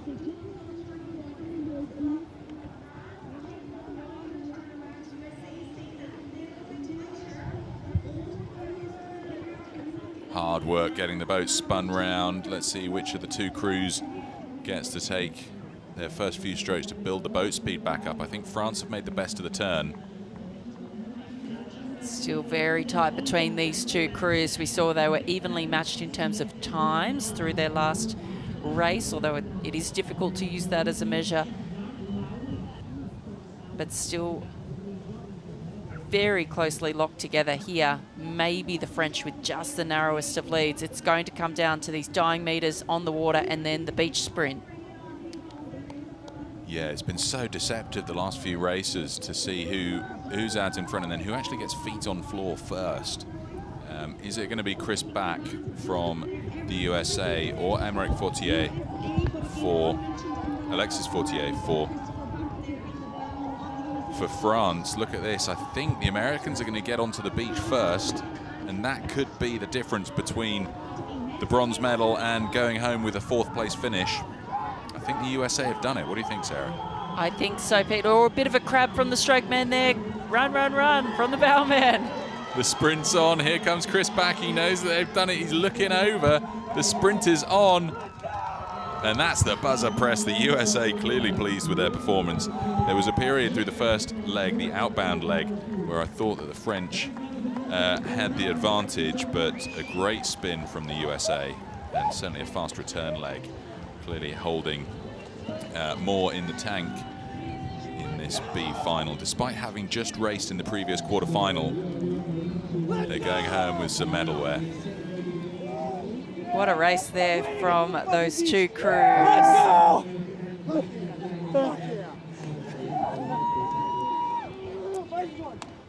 A lot of passion from the USA, clearly delighted with the result. Lane 1, Spain, lane 2, 3 minutes.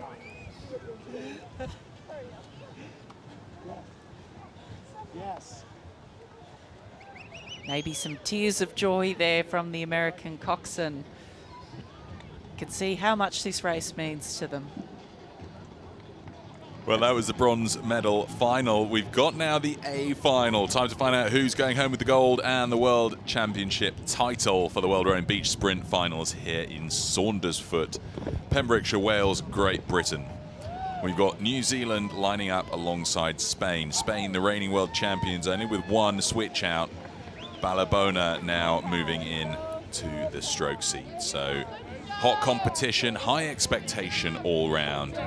It's essentially the Olympic class flat water rowers of New Zealand alongside the reigning world champions in the beach sprint from Spain.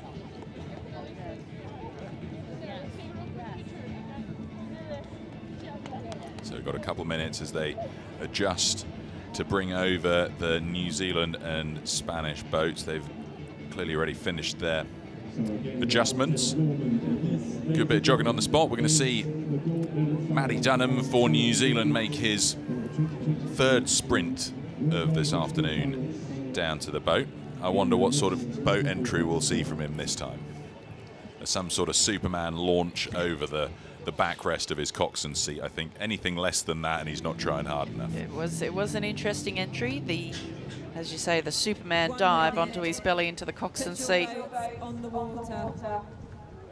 Will he choose that again, or will he go for a different tactic as they walk down the runway towards the start line? There's our lineup. Ramon Gomez Cotilla, Teresa Diaz Moreno, Celia Miguel Gomez, Javier Madrid Balabona, and Felipe Mendez Tomé. For Spain, alongside Ben Mason, Emma Twigg, Brooke Robertson, Jackie Kittle, and Matt Dunham for New Zealand.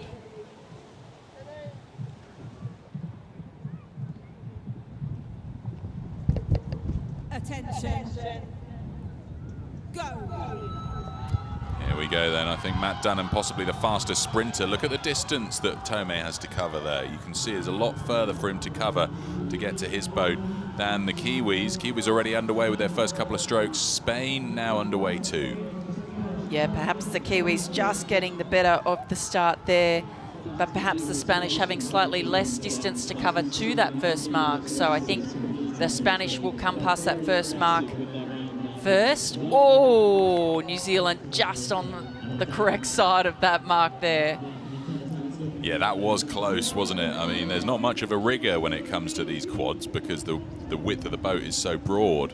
But he hit that pretty much perfectly because the boy did go under the riggers rather than too dramatically upsetting the blades. But Spain out in front, they've got a couple of lengths in it already. Yeah, so for those new to coastal rowing, only the hull has to pass on the correct side of the marker. Kiwis just getting their boat on the correct side of the pencil mark as both crews come up to the turning point now. Incredibly tough conditions out there. Big handbrake turn from the Kiwis. Did you see the angle that he was having to steer that boat to go in the straight line towards the buoy? There was about a 20-degree angle he was having to steer into the wind to compensate for the wind pressure on their bow, trying to push their boat round. Now they're back lined up straight. I think the Kiwis have closed the distance down, but it's so deceptive. We often see this. I think Spain still just out in front. They'll make landfall more quickly than the Kiwis. So it's now Spain's to lose at this stage. There's about 100 metre left on the water. My gosh, look at that water. It is a washing machine. It's incredibly strong breeze out there. Really difficult conditions. I think that the Spanish have the advantage here. Although it looks like both crews have come past their first pencil marker at approximately the same time, but I think that the Spanish will make landfall first and will get that. They'll have the shorter run from the mark to the beach, but they will have a longer sprint. But I think that the Spanish are going to get this. Yeah, here we go. We're going to see Ramon Gomez Cotilla make the exit. We're looking out onto the shore now. We can see that he's out first. Oh, as we see the Kiwis jump in the deep water. The Kiwis jump in the deep water. They've all jumped out. They've all jumped out. They're all sprinting up the beach. Can you believe it? That's not the bowman. That was Matt. Was that Matt Dunham? That was Matt Dunham from the bow seat. Just went for it. He decided he wasn't going to wait to watch Ben Mason run up the beach. He went for it. He knew he was the fastest sprinter, and look at that time difference, 2:37.64, and I think 2:38. So Matt Dunham just went, sorry, Ben, I know I'm going to be quicker. Here we go. But the amazing thing is he had to leap over all the oars as well to get up from deeper water, and he went rocketing past Mason on the beach. Just shows his caliber as a sprinter. But the win, I mean, we're talking about them. The win is Spain. I mean, what a performance from them. Ramon Gomez Cotilla and the reigning world champions from last year retain their title here. We can see Ramon Gomez Cotilla, Teresa Diaz Moreno, Celia Miguel Gomez, Javier Madrid Balabona, and Felipe Mendez Tomé for Spain. They are the gold medalists, world champions in the mixed quad for the 2022 World Rowing Beach Sprint Finals. Delight on their faces. What a performance from them. I think they're going to throw the coxswain in. I thought, you want to get a bit deeper if you're going to do that, but they all fell over. That was phenomenal. I mean, I did not expect the Kiwis. I think several of them jumped out of the boat. They all wanted to go sprinting up the beach. But there was a second in it in the end. That was a lot tighter than I thought it was going to be. It just shows how quick Dunham is as a sprinter. Phenomenal.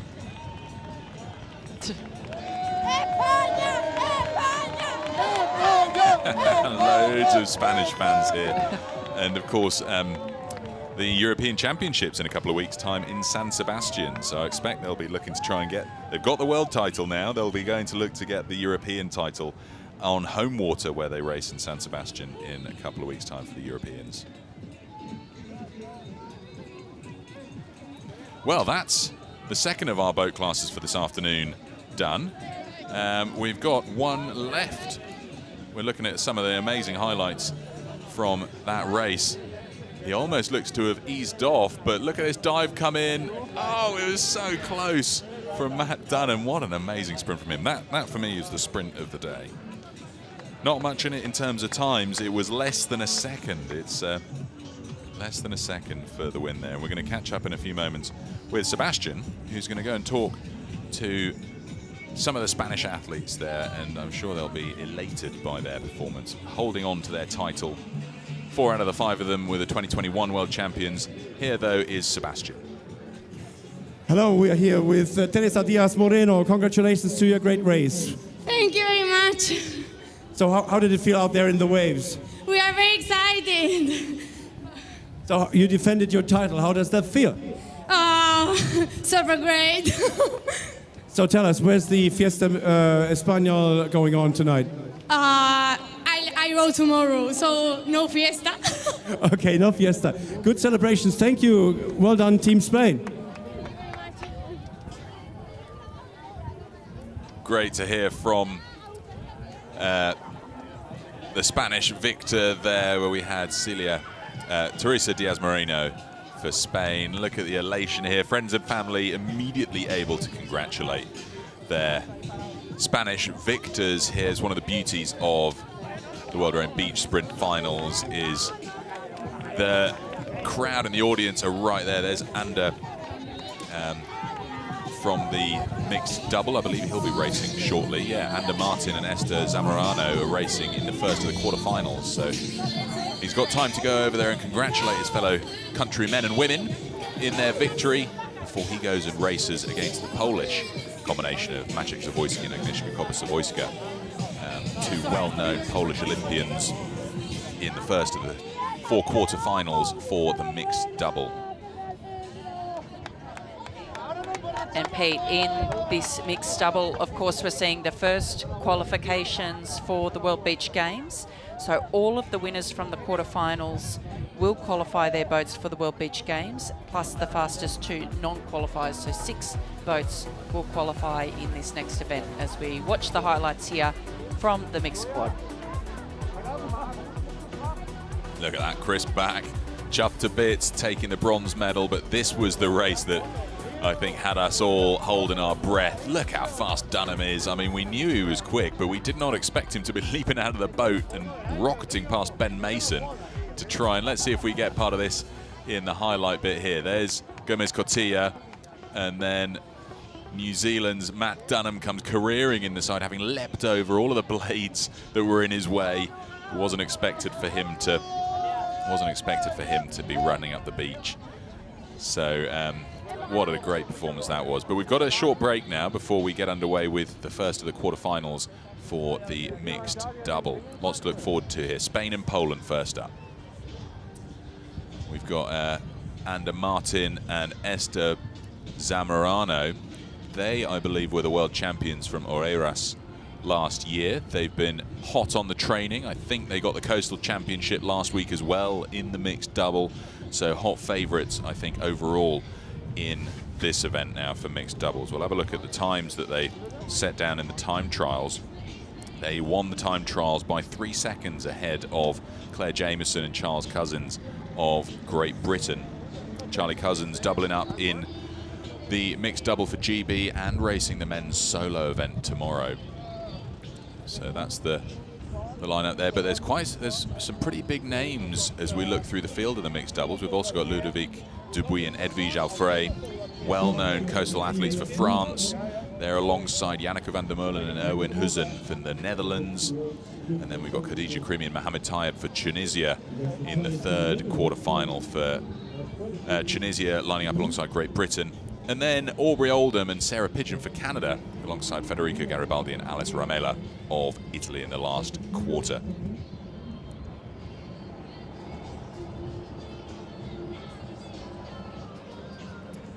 So the tide's made its turn. It's going to start creeping its way up the beach now. So we've got a slight pause because the entire finish and start infrastructure needs to be pulled back a few meters to make sure that the tide doesn't swamp all of the audience, as well as all of our timing kit that's down there, to make sure that we have good and accurate times for all of these races.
So the quarterfinal of the men's double sculls. Poland in lane 1, Spain in lane 2, 3 minutes.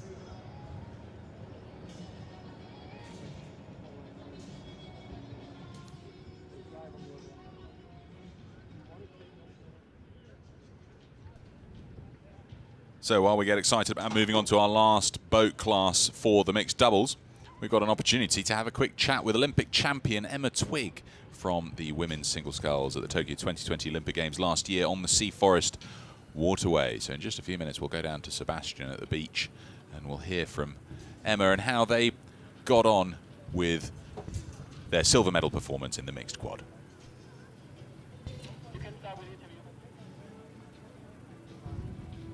Hello everybody, and with me is Emma Twigg from the silver medal winning New Zealand crew. Emma, you raced last year at Tokyo, won the gold in the women's single. How was the transition to this team and onto the coastal waters? Yeah, it's been quite an interesting few days. We've learned a hell of a lot in every race that we go and do. We learn a little bit more, so that was an amazing result for the guys, and just really stoked to be here and enjoying coastal rowing. How much did you actually train together as a team? So our first race was the heat yesterday, so I think that was our 5th race in the finals. So yeah, it's been a real interesting few days, lots of learning, and I guess today the Spanish crew showed us how sprint rowing is done, and they obviously look pretty slick. Will we see you in the coastal boats again? I hope so. I've had a fantastic time in the last 2 weeks. Saundersfoot's been amazing, and the people have been amazingly friendly, so hopefully next year we'll be back wherever it is, and we'll have learned a few things from this week. Thank you very much, Emma Twigg, and congratulations for your silver medal.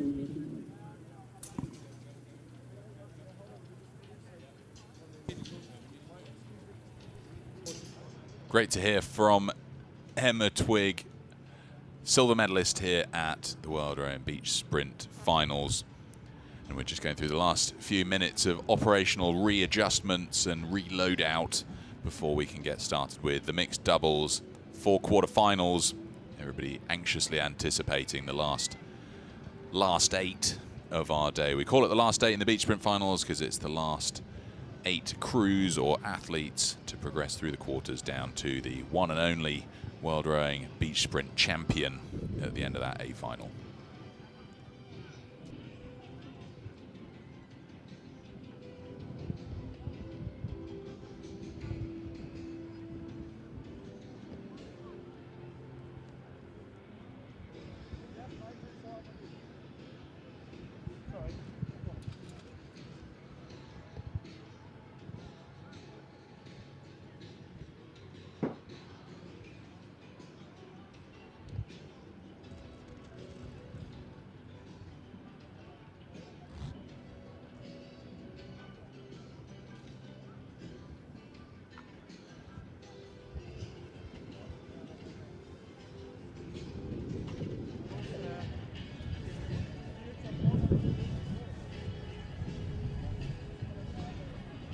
So next race up is the Mixed Double Sculls, and the first quarterfinal will be held between Spain under Martina Esteban, and their opponents will be coming from Poland, not Ceremonies and Mixed Double Sculls.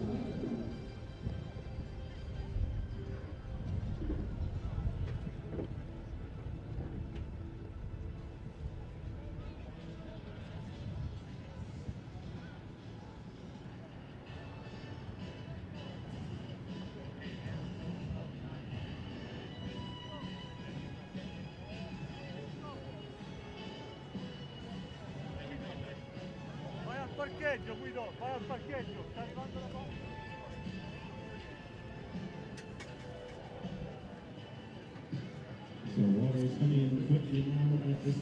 Last few moments now before we get started with the first of the quarterfinals for the mixed doubles. We just saw there Ander Martin for Spain making his way down to the boat, so he'll be holding it still with his boat handlers while Esther Briz Zamorano gets ready on the starting line.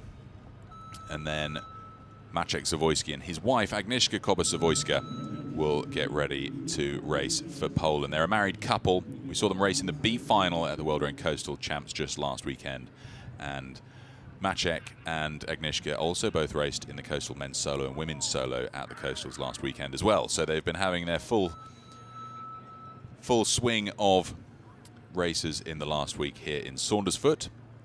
Agnieszka was also World Rowing's Athlete of the Month from April earlier this year. She's been very open about her struggles with mental health since the Olympic Games last year. Great to hear athletes at the top of the field talking about some of the issues that face not only athletes but everybody around the world. Agnieszka Koba-Zawoyska on our right and Esther Briz Zamorano for Spain on the left. Spain, hold it there, please.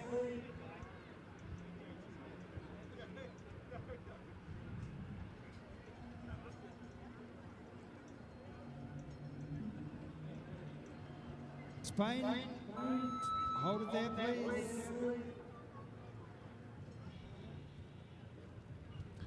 Final few commands coming in from the umpire just to make sure that the boat, the Spanish boat, is in the right location. Should be about 2 minutes before we get started with this first of the quarterfinals, and then we'll be running through all the races for this mixed double boat category in quick order. Lots of different tactics for handling the water on the beach. Some people in full wellies, lots of people just going for barefoot. We can see Agnieszka just going for socks. Surprising how much grip you do get with just socks, though. Get ready. Attention. Go. There we have it.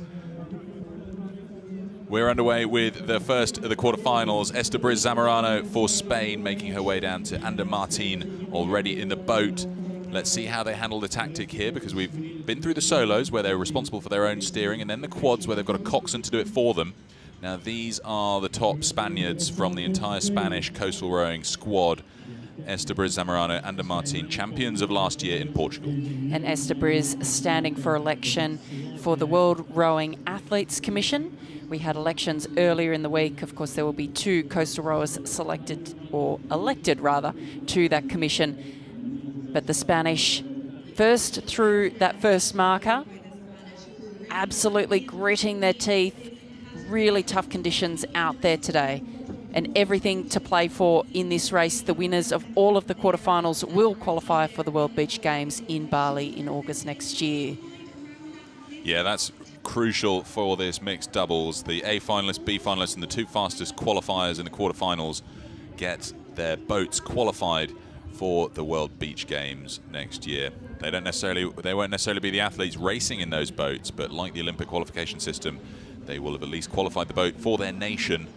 And then there'll be, I'm sure, some selection processes between now and then to determine which athletes will represent their nations in those beach games. Now, Spain, first to the turning point. Quick and fast and aggressive technique here. They'll need to be, because they know they're up against 2 of Poland's most famous Olympians in the married couple of Maciek Zawoyski and Agnieszka Koba-Zawoyska.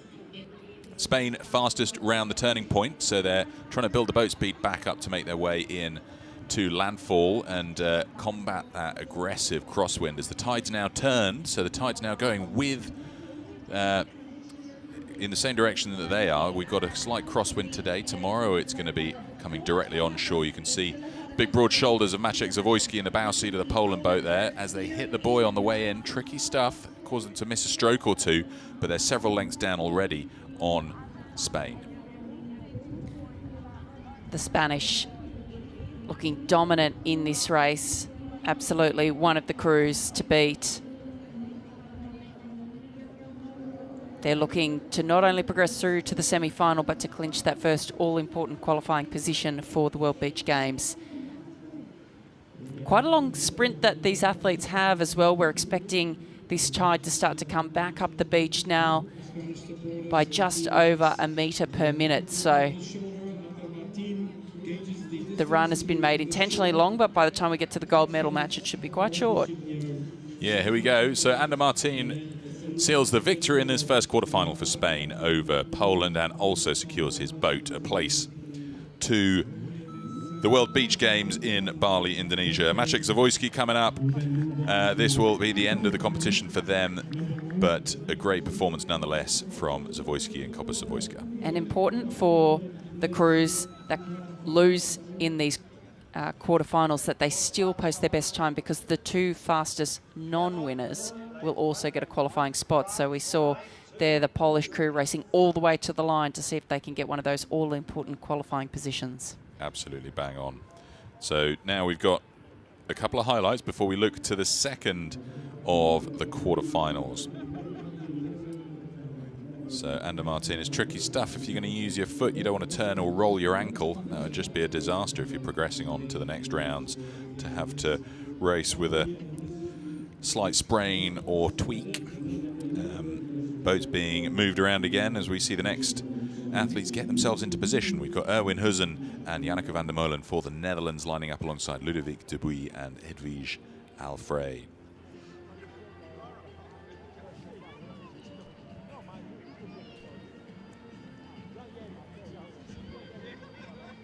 So a couple of minutes until this next matchup. And in fact, again, touch wood, maybe that breeze is just dropping back a little bit, still a little bit gusty, but perhaps not quite as strong as what we had before. So we're 1 minute to start now.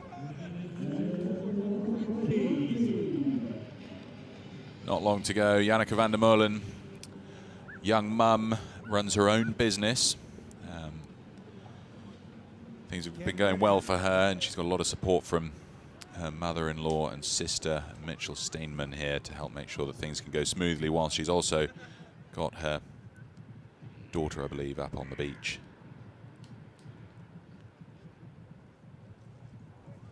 Attention. Go. There we go, Hedwige Alfred running alongside Janneke van der Molen to sprint down and join Erwin Hussen in the Dutch boat and Ludovic Dubuis in the French boat. Let's see who gets the first few strokes in. Fast for Hedwige Alfred. She's a very well-known French athlete from the coastal circuit. Been competing for many, many years and clearly hugely experienced when it comes to the coastal discipline. Oh, it's a tricky start for the Dutch. Really difficult getting their blades going, and they're off on a wrong angle here. They're going to have to make some corrections quite quickly. Yeah, quite a lot slower there off the beach. And wow, you can see that huge lead that the French have already managed to gain coming past that first marker. So this is for the French to lose here. The rolling waves really starting to build up again now that the tide's turned. So we might have some exciting rolling waves to ride in on or surf in on their return legs. You can see it's really bouncing the boat around as they make their way against the direction of the waves. Good steering for the French, now making their way past the second slalom buoy and considering the angle of attack for their turning point.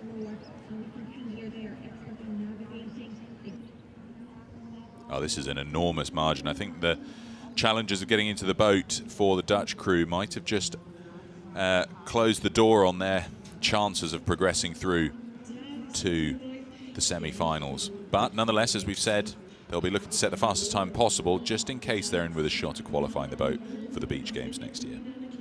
Look how tough these conditions are. The French really having to work hard on that mark rounding there. Incredibly tough with that breeze. The Dutch coming around now, but commanding lead to the French. But like you say, Pete, everything to fight for in this race. Yeah, I think the French will be pleased that they can look back and see that they've got a good safe margin over the Netherlands, and just by winning this race they've qualified their boat for the beach games. But they'll need to, oh, they just missed that wave. You can see that they're just, their bows riding on the top of a swell there, coming to the last 100 metres. You called it, Pete, that swell really starting to build now as the tide's coming in. So I love seeing that. So I'm really excited to see if some of these crews can get on these waves and use them to their advantage, because this is where that real understanding of the wind, waves, tide is going to start to be advantageous to those coastal rowers. And in fact, we see the French starting to row through a wave ahead of them. They're going to have to be careful here because their bow is right under the water, and you can see this is exactly what you don't want to do, is row into the back of a wave, because it's like putting the brakes on. You can see their bow fully submerged. You've either got to back off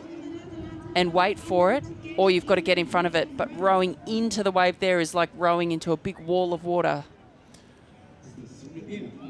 Luckily for them, I don't think it's going to upset their progression. Ludovic Dubuis for France is coming up the beach here. He's still giving it great guns and full gas as he makes his way up to hit that buzzer and lock in their place through to the semi-finals, where they'll face Ander Martin and Esteban Zamorano of Spain. Here we've got Erwin Huzen making his way up. I think he knows that they just had too much of a margin to close. But you could see how much the Dutch made up with the French making that really fatal error with rowing into the back of the wave in front of them. And it's really tough in that moment to know what to do. They were probably thinking, oh, can we get ahead of it? But instead their bow really pierced the wave in front, which really added a lot of time onto their run in. So they were lucky it wasn't a closer race. So we know what the first of the semi-finals is going to look like. We're going to have Spain against France. But we're looking now to the other side of the bracket. We're going to have Great Britain lining up alongside Tunisia. Claire Jameson and Charlie Cousins for Great Britain, alongside Khadija Krimi and Mohamed Tayeb for Tunisia. I mean, Tunisia have been knocking it out of the park so far this afternoon, haven't they? I mean, whilst they may not have been the fastest from the time trials, they were 7th in the time trials. Great Britain was 2nd. Tunisians have been surprising us throughout, and I think we'll see some pretty fast competition from them. Mohamed Tayeb now living in Germany, training out there. Khadija Krimi still based in Tunisia. They had a little bit of a tricky journey getting here for the beach sprints, arriving extraordinarily late on Thursday night, 1 or 2 in the morning, I think. But they're here now. They've had yesterday's race. Charlie Cousins with his cap on, tied under the chin strap. We've often seen him competing for Great Britain in the single scull on the flat water competition, now flipping over to the coastal discipline.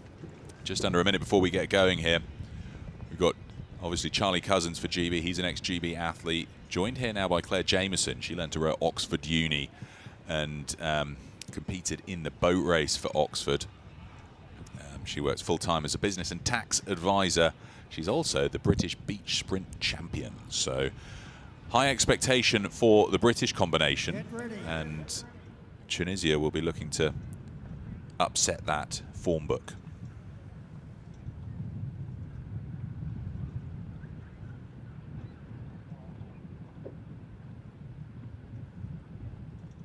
Tunisia, Great Britain, attention, go! There we go. We've got Charlie Cousins and Khadija Krimi rocketing it down the beach. You can see how much further out the British boat is into slightly deeper water. Charlie Cousins, he's a tall chap, big long legs, able to leap over the water, and maybe that's a good advantage. As we see a great sprint there from Khadija Krimi, very fast on the land. As we see the absolutely iconic rowing style of Charlie Cousins in the stroke seat of the British double, who have a commanding early lead over the Tunisian combination at this point. Khadija Krimi in the stroke seat of the Tunisian boat, also running for election for the World Rowing Athletes Commission. Well, both boats at 45, 46 strokes a minute. I like these chin straps. I mean, it's fashionable stuff by Great Britain as they come up towards the second turning point. But fashion doesn't matter. It's about who's out in front. I mean, the interesting thing was, despite Charlie Cousins getting there first for Great Britain, the first few strokes were taken by the Tunisian. And let's see how they handle the steering here. A little bit of an upset there, hitting it with their blades. But Great Britain out in front coming to the turning point. So they're going to have a big adjustment here, the Tunisians. They sort of hit that second point at the wrong angle. So I think they're going to have a bit of a battle here, as you can really see that rolling swell start to build as the tide is coming in. Checking his blade hard. Charlie Cousins there driving his blade into the water, coming around the mark, and the British will be the first around that top mark. Yeah, quick stuff for them. They started rowing despite not being facing directly towards the beach. I guess they were content with the concept of trying to keep rowing and turning whilst building the boat speed back up. Look at the swells starting to build here again, Sarah. This is great. I mean, they've got their stern on a wave there, Great Britain, so that could pay off if they can ride it all the way in. Yeah, I think the Brits had a bit of help there from one of the waves. The waves are a slightly awkward angle. They're not quite front on to the beach. They're kind of coming a little bit angled onto the beach. So, you know, will that make that difficult for crews, or will they just aim straight for the middle of the beach, which obviously adds a bit more running distance on? But I think that the Brits got a little bit of a hand there from that wave. But perhaps now it's the Tunisians, as you point out, Pete. Yeah, they've gone back in the action. Look at this. I can't believe it. It's been an amazing last 150 or so metres for Tunisia. I think Great Britain will make it onto the shoreline first. We're going to see Claire Jameson make her way up the beach. But Tunisia, what a resurgence from them. I wonder if Mohamed Tayeb will be able to outsprint Claire Jameson for the finish line, because that's what it's going to come down to. Tayeb in the bow seat of the Tunisian boat against Claire Jameson in the bow seat of the British boat. We'll have to see who gets out first. Claire Jameson, feet on floor first. She's coming up the beach here. The sprint is on. Tayeb is out of the boat as well. Both the Tunisians running up. I wonder who's going to get there first. Charlie Cousins is going to come to a dive down to the line. We need the wide angle. Oh my goodness. Great Britain just got there. By, what's that? My maths isn't quick enough for that. That's wow, less I think than, we almost need a replay of that. I didn't even see what happened there.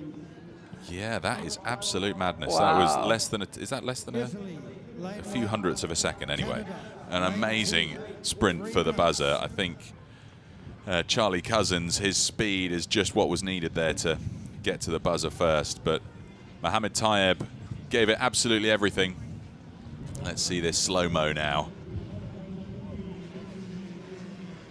Oh, so close. Almost risky that Charlie Cousins decided to reach down. He's so tall. It's almost he further just from dove for it, just put his foot on it, you know.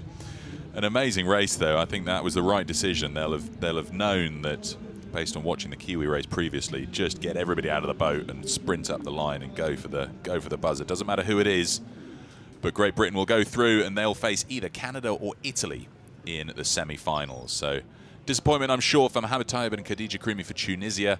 Great Britain progress on, and in about 2 minutes' time, we'll have the quarter-final as a mud monster making his way up the beach here. Clearly enjoying himself in the afternoon. Love seeing the kids and the families enjoying the beach and what is great weather actually here in Saundersfoot. Next up, though, Canada and Italy. So let me first tell you, it was a very close win from Great Britain in quarterfinal number 3, just narrowly ahead of Tunisia.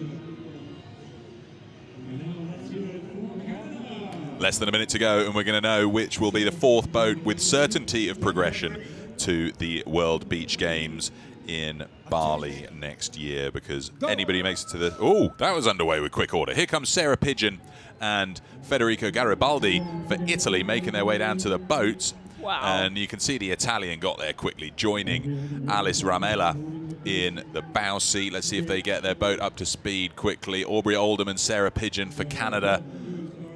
They're, I believe, just a smidgen out in front. They didn't take the first stroke, but they had more of a run to make up. And I think the Canadians are going to get to the first slalom buoy.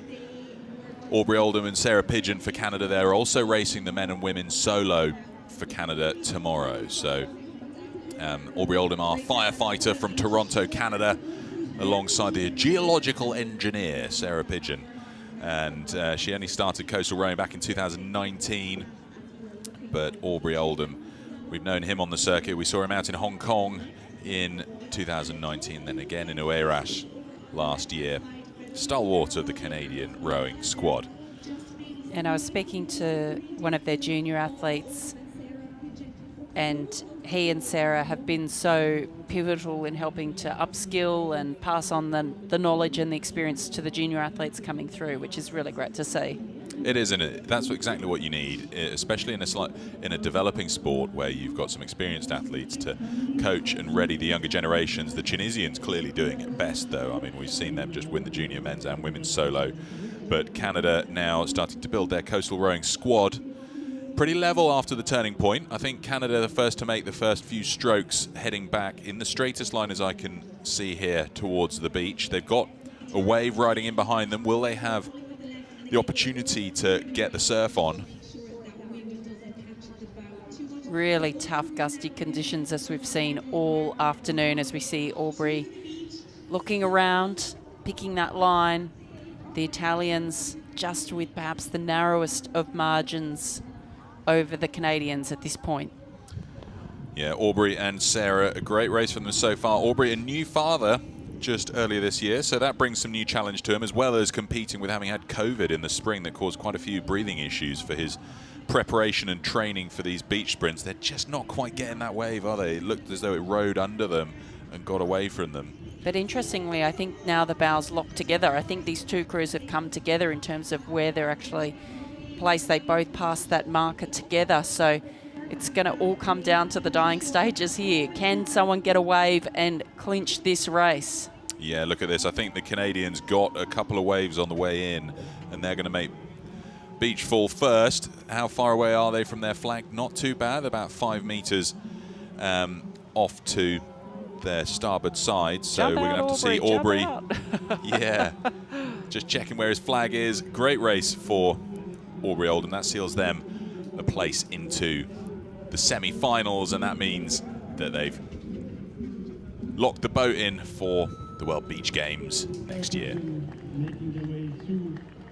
I like what I'm seeing here. More people just going for the sprint. We'll see whole crews making their way up the beach in the future, I'm sure. Just everybody go for it. Because the tricky thing we have to remember here is that as we progress in the quarters to the semis, to the finals, we may not find that the fastest sprinter is the fastest up the beach, because they might be the most fatigued. So you might find that actually somebody who is less fatigued but isn't naturally a faster sprinter can make their way up the beach quicker than the person who you would naturally peg as the sprinter. That's right, Pete. And with that fourth quarterfinal now being completed, we have our first 6 boats qualified for the World Beach Games through to the semi-finals, and those quarterfinal winners, Spain, France, Great Britain, Canada. The 2 fastest qualifiers from the quarters are Poland and Tunisia. So they will round out the 6. Unfortunately, the Netherlands and Italy just missing out on those qualification positions. But of course, between January and April next year, there will be continental qualifiers hopefully happening in each region, where there will be a second chance for crews to qualify. Well, exciting stuff. We're moving on to the first of the semi-finals in a couple of minutes' time, where we're going to see Anna Martin and Esther Briz-Zamorano for Spain line up alongside Ludovic Dubuis and Edwige Alfay for France. This was the final from last year in Oeiras, Portugal. Spain and France, where Spain beat France by 8 seconds. So we'll have to see. This is Dubuis and Alfred's second chance opportunity to make amends for that final last year. They'll be looking to try and get themselves on top. We've essentially got the A final of 2021 taking place as the semi-final here in 2022. A bit of a recap of these quarterfinals. You can just see the challenging wind conditions out there. But it's exciting to see the swell building again now as we progress through this last 8 for the mixed double. That was so close. Charlie Cousins wise to get out of the boat and sprint up the beach. If he hadn't, I think that would have gone to the Tunisians, but Mohamed Tayeb Impressive performance here from him, as we just heard from Sarah. Tunisia qualifying their boat for the World Beach Games in Bali next year. So the next up, though, we're going to get ready for Spain and France, and we will consider how we show you themselves getting ready.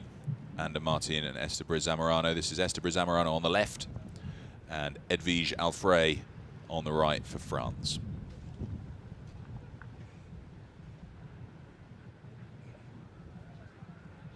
Looks a little bit chilly there as the sun is starting to go down over Saundersfoot. Attention.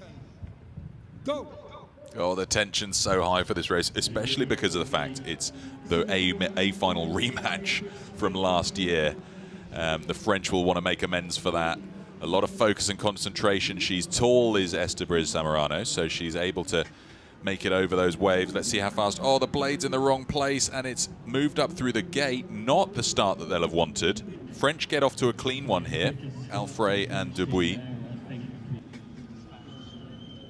We see focus on the face of the French stroke. The Spanish punching out through these choppy waves that are starting to build. But it will be the Spanish, perhaps, that just get to that mark first. Look at this, Spain up at 47 strokes a minute to France, a few pips lower than them. So I think Spain really are giving it great guns now. They're going to have to be careful because they've still got an A final to go after this. So the fatigue will be building.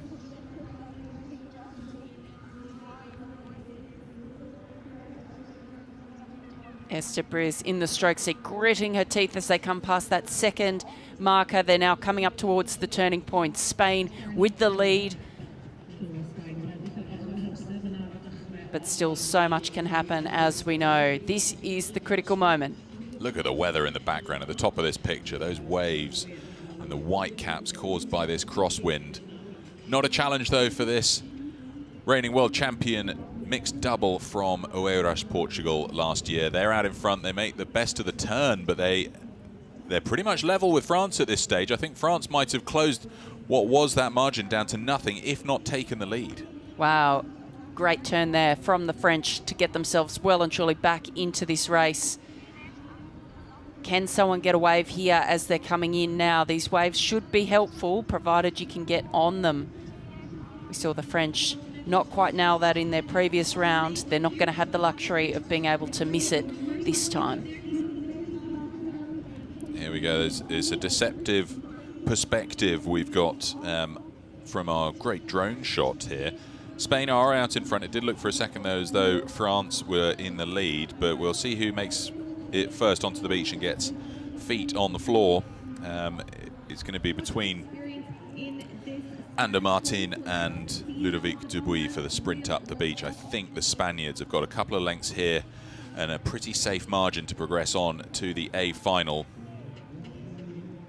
Yeah, now you can see the wider perspective. It's almost certain for Spain here. What a great race from them. But you need to bear in mind that they had to put a lot of work in, particularly through the first 250 on the way out.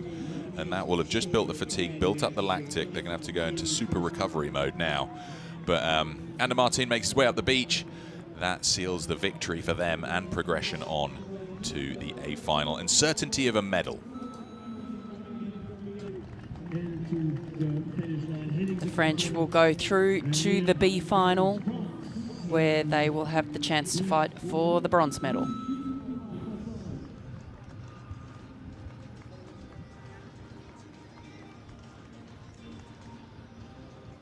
Semi-final number 2. Oh, he's chuffed to bits with that. That was actually quite a formidable standard they've set down there. The others will have been looking on and seen the pace that this young Spanish combination have.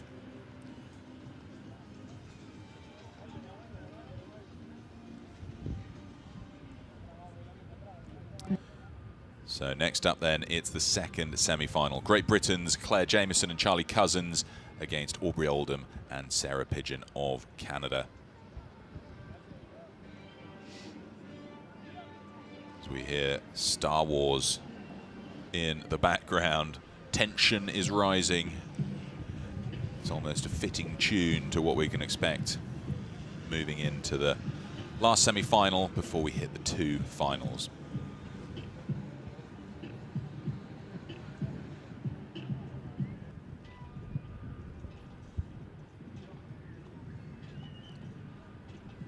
So this is the last minute or 2 before we get started with this second semi-final. And we're going to pop down to Sebastian in a few moments to hear from him. He's collared a couple of the athletes, and let's see if we can get some insights into what their race strategy might look like. He's there with Sarah Pigeon. All right, here I am with Sarah Pigeon from Team Canada. How was your race just before? It was really rough out there. The waves, we weren't expecting it to be that wavy. But you practice in those waves? We do. Not as often as we'd like to. We don't live on the ocean, so we're limited a little bit to big waves on the lake. Still got some power left in the tank for this semi? Oh, for sure. Thank you, Sarah Pigeon, Team Canada.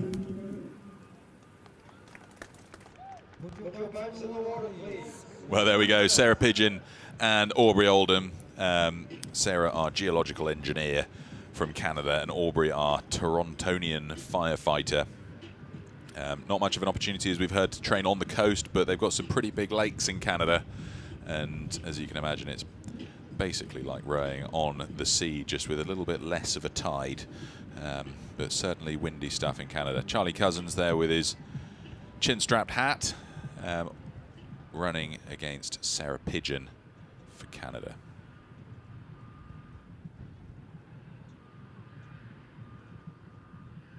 Get ready. Attention. Go. Here we go. Charlie Cousins against Sarah Pigeon. Shorter run for Sarah to get to the boat. And that means it's a slightly longer water leg for them to get to the first slalom buoy. Aubrey already in the boat, making sure it's level. There we go. Quick in for Sarah, actually, there. So looked like they were the first to take the first couple of strokes. Great Britain, though, are out in front. So they're going to make it to the first of the slalom buoys first. Strong focus from Charlie Cousins, frequently the winner of the British Sculls trials. We've lost the drone at the moment as the wind's really picked up here. The waves are coming in. Great to see them bouncing. As we see the British double really bouncing over those waves. It's getting really tricky out there now. We just heard from Sarah saying it was a bit windier and wavier than they're expecting. Really challenging conditions, I think, as these waves are starting to pump in. But I mean, how cool. This is the fun stuff. This is what they like to do. This is what coastal rowing's all about. You've said it time and again, Sarah, but this is exactly what these coastal athletes want to see, and it's what we want to see at home too, in terms of those challenging conditions and the fact that they've got to deal with that, as well as navigating a tricky slalom course and a hairpin bend at the far end.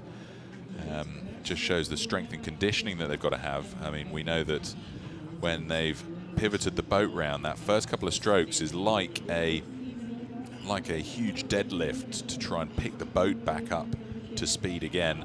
That's the tactic they're showing here, though, really digging the oars in on the inside. Great Britain fully spun round. Canada still going around the turn, so I think Great Britain have a pretty big lead here.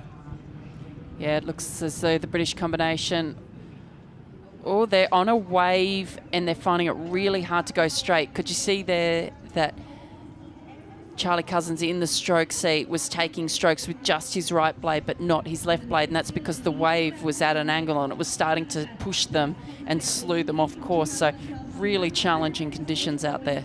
Yeah, it just picked their stern up slightly, hadn't it, and pivoted it round.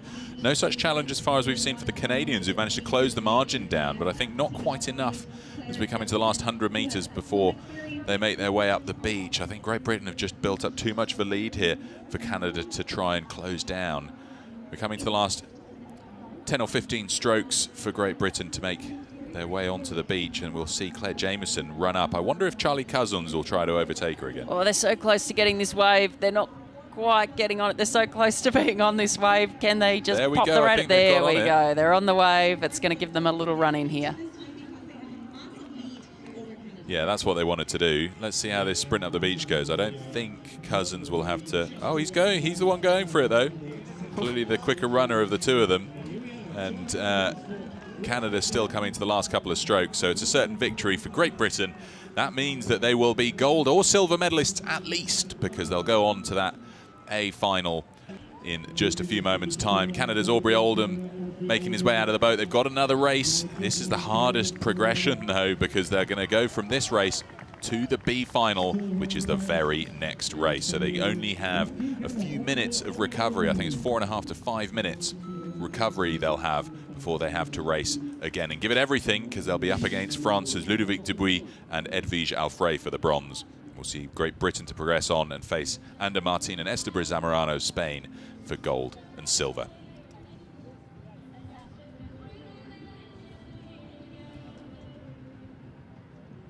Charlie Cousins there from Great Britain coming in to clinch that A final and gold medal match position. Just 2 races left here today, Sarah. I can't quite believe it. It's gone on so quickly, but we've seen the first, we've seen the first 3 World Rowing Beach Sprint final champions confirm their victories, and after these last 2 finals, we're going to have the victory ceremonies for all of the boat classes that we've had the medals for today. Looking at these times, though, Great Britain and Spain, 4 seconds separating them. Those are going to be the A finalists, and then France and Canada, a little bit more separating them. So I think France are probably the favourites for the bronze. Spain probably the favourites for the gold, but you never know. Anything can happen when it comes to these races in these conditions, and some tricky navigation to get it right. We'll have the medal ceremonies for all of the boat classes that won medals today. That's the junior men's solo, the junior women's solo, the mixed quad, and then for this, the mixed double, straight after the last race, the A final for the mixed double today. So we've still got that to look forward to. And a packed schedule for tomorrow as well. We've got the junior men's double, junior women's double, junior mixed double, and then we're on to the men's solo and the women's solo tomorrow afternoon to close out our World Rowing Beach Sprint finals here in Pembrokeshire, Great Britain, on the lovely Saundersfoot Beach. You can see amazing smooth sand we've been enjoying. Looking at a bit of a highlights reel here for the mixed doubles races we've had so far from those semi-finals. I think they're quite a formidable power couple, these two, Ander Martin and Esteban Zamorano of Spain. They're the ones to beat. New entrants to the field, Charlie Cousins and Claire Jameson, are the ones going up against them. Certainly making their way into this beach sprint discipline with some gusto. We didn't see any Brits last year in Portugal. COVID threw a spanner in the works of the British representation for the beach sprint finals. But Great Britain certainly turned up in force this year at what is essentially their home championships on home water.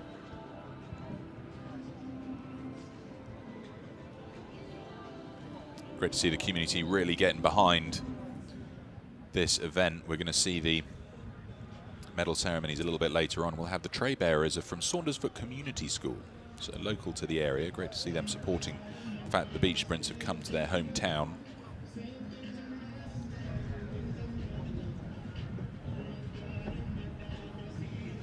We'll have 6 of the pupils, 2 of the staff from the Saundersfoot Community School doing the tray bearing as we present the medals to our victors at those medal ceremonies shortly. But final prep now, because we've, whilst as much as we would want this B final to happen as quickly as possible, Aubrey Oldham and Sarah Pigeon are hoping for as much of a break as possible. That's them on the right of this picture, because they've just raced and they're straight into the B final as the next race. A couple of minutes before that gets started, they'll want to try and squeeze out any of the remaining lactic acid that might be lingering in their muscles, ease off the fatigue and get ready to give it absolutely everything again in a 3-minute high pressure race for the bronze. So the last couple of races this afternoon ahead. Who will be taking home the medals? The bronze medal matchup between France and Canada up next. Then the gold and silver medal matchup between Spain and Great Britain. As the sun is starting to set here over Saundersfoot, it's starting to get a little bit chilly. But 2 races to go, and then we look forward to those medal presentations after the racing.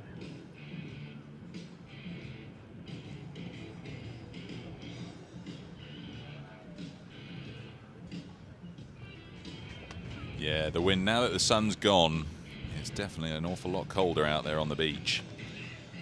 But we've been so lucky with the weather today. It was due to rain all afternoon, but thankfully it's given us a swerve, and instead we've enjoyed some really delightful sunshine. And we've had the wind to contend with, but as we've said many times through the course of today, that's what makes this coastal rowing, and we want it. You know, the athletes want it out there. It brings the more challenging conditions that separate the coastal discipline from our flat water discipline, and means that the coastal athletes can demonstrate their skills and expertise in not only navigation but handling the tricky wind, wave and weather conditions.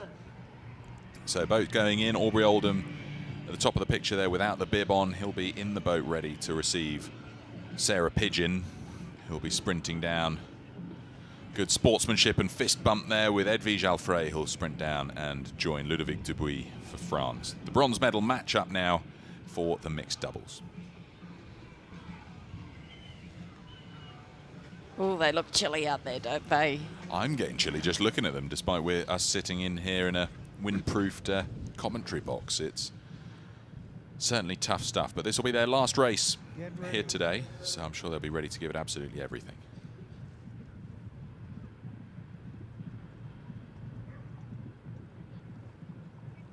Attention. Go. Well, that's it. Edwige Alfray making her way down to Ludovic Dubuis, and Sarah Pigeon making her way down to Aubrey Oldham. I think the Canadians will get there first, but that's the standard format we've seen, and the difference between the 2 lanes that they're racing over here.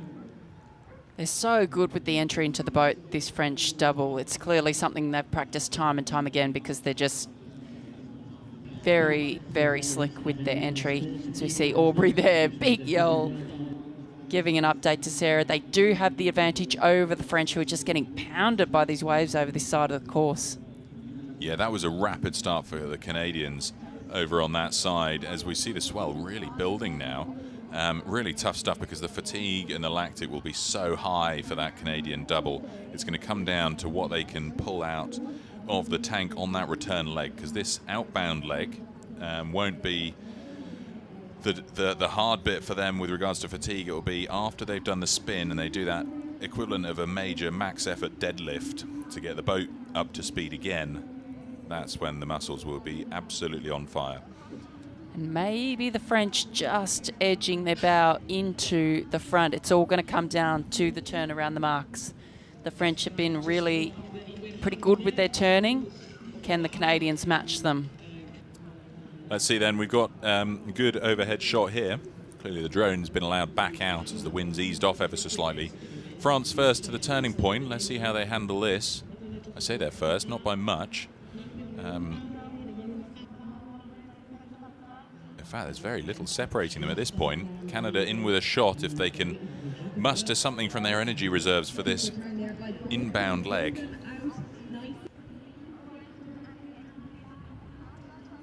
France not quite on that wave, although the swell's building up behind them now. That could all turn around. We'll see how they do here. It's pretty level passing the second slalom boy on their way to the first. Very tight race here unfolding for the bronze medal.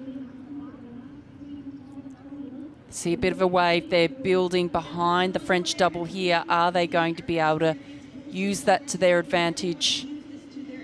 And it looks like their boat is building speed.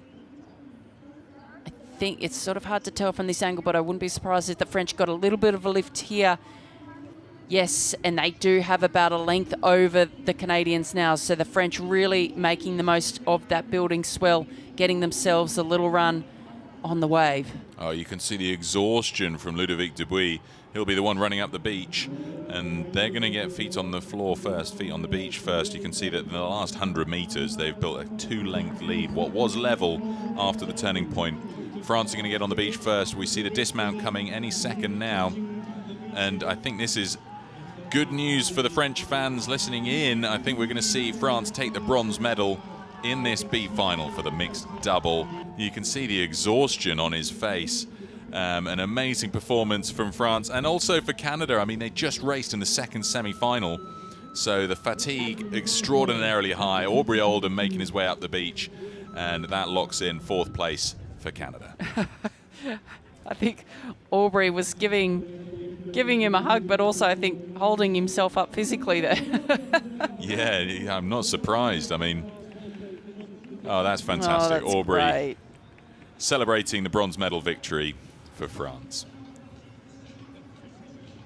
Little slow-mo here of the French bronze medal victory in this B final for the mixed doubles. Not quite the diving finish that we've seen needed so many times in some of the previous events, but that's them taking the bronze. And in a few moments' time, the A final matchup between Anda Martin and Esteban Zamorano versus Claire Jameson and Charles Cousins of Great Britain. Spain, lane 2, 3 minutes. Sorry for the confusion, of course, it's Great Britain having narrowly one ahead of Tunisia, so Claire Jameson, Charles Cousins will be racing.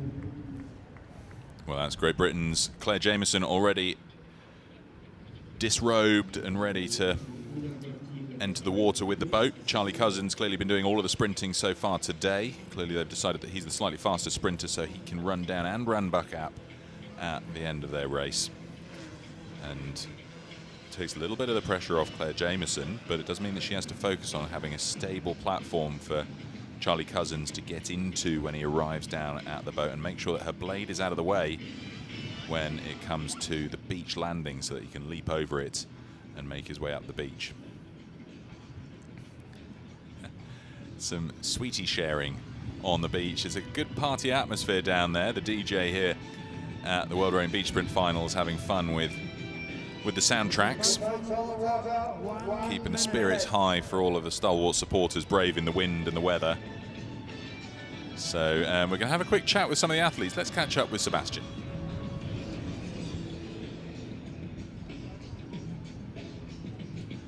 Oh, well, we thought we might be able to catch up with Sebastian, but the next race is just about to get going, so probably safest that we just get prepped, because Anda Martin will be lining up alongside Charlie Cousins, ready to get the sprint on for this last race of the day here on day 2 of the 2022 World Rowing Beach Sprint Finals. Oh, it's not Anda Martin, of course, it's Esteban Zamorano for Spain who'll do the starting sprint. Martin clearly lined up for this finishing sprint. Get ready.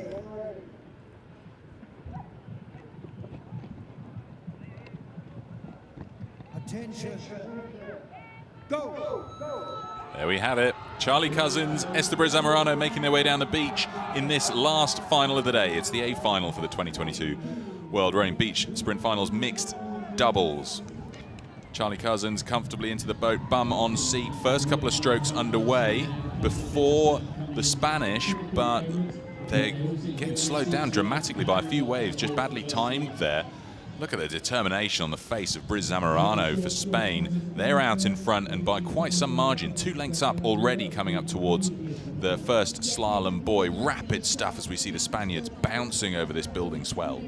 I love how with the Spanish that they're just going for it. They're just getting their blades in. They're not looking for good strokes. They're just absolutely going for it. The priority is stroke rate up, blade in the water. So it's just such an aggressive style, and it's really working for them. They've got the lead here in really challenging conditions. Yeah, you're so right. It's such an aggressive style, and it's just paying off. I mean, it's absolutely hammering it towards they're absolutely hammering it towards their second slalom buoy, and it's their race to lose now because they're comfortably out in front. There's a couple of lengths in as they come up towards the turning point. Let's see how they handle this. And Anda Martin in the back seat, he's responsible for all of the steering. There's no rudder, of course, in the doubles, but Esteban Zamorano is just focused purely on setting the rhythm and putting power into the stroke. Anda Martin now lining up. There goes the handbrake. Yeah, they've gone quite wide there, but you can see how much the breeze is pushing them. It means that once they've turned, they're actually quite close to the mark. So I think they nailed their line with that. I thought, oh, they're going a bit wide here, but they were all over it. Solid strategy, isn't it? I mean, that just shows the exceptional seamanship that they're able to demonstrate in their navigation, prepping and planning for the effect of the wind and the impact it will have on the course that they take. Great Britain doing their best to close down the lead. I think with the likes of Charlie Cousins in the stroke seat there, they're perhaps going to be trying to rely on their brute force strength to take the lead back. And the margins closed dramatically here. I think Great Britain had a good turn. Let's see who's taking advantage of any of the waves on the way back in. The Brits are sort of between two waves here. Are they going to be able to get on one? Because I think they might be. I think they might be closing the gap to the Spanish. The Spanish still have the lead. They're the first to pass that pencil marker. But a big fight coming from the Brits here. Yeah, here we go. We've got Spain and Great Britain nearly level, but I think Spain are going to make it onto the beach first, and that's going to see Ander Martin for the third time making his way up the beach for the victory buzzer. You can see this. They've got their stern on a wave. They're not. Oh, that's upset the Brits. The Brits. No. They rolled off the back of it. Yeah, it's really hard. So these boats, as we said, are made for turning, but of course the issue with that is that if you're not quite straight on a wave, it will actually turn your boat on the wave, and that's what we saw just happen to the Brits. As we see the Spanish, they're separating. They know that they've done it. And it's victory, gold medal. That was the photo finish we saw when they won last year in Oeiras. Ander Martin diving through the air. He's tried to replicate that today, taking the gold again for Spain. What an amazing performance. Ander Martin, Esther Zamorano, World Rowing Beach Sprint final champions here and taking the gold medal. Oh no, I think we might have an injury for Esther Zamorano. She's given it everything, but it looks like she might have rolled something or hurt her leg somewhere. Must have been from the dismount, because she had what looked to be a clean entry, and she's just raced the full 500 meters. Oh. If that was from the entry, then a very, very brave performance from her to have gone through that 500 meter sprint with an injury.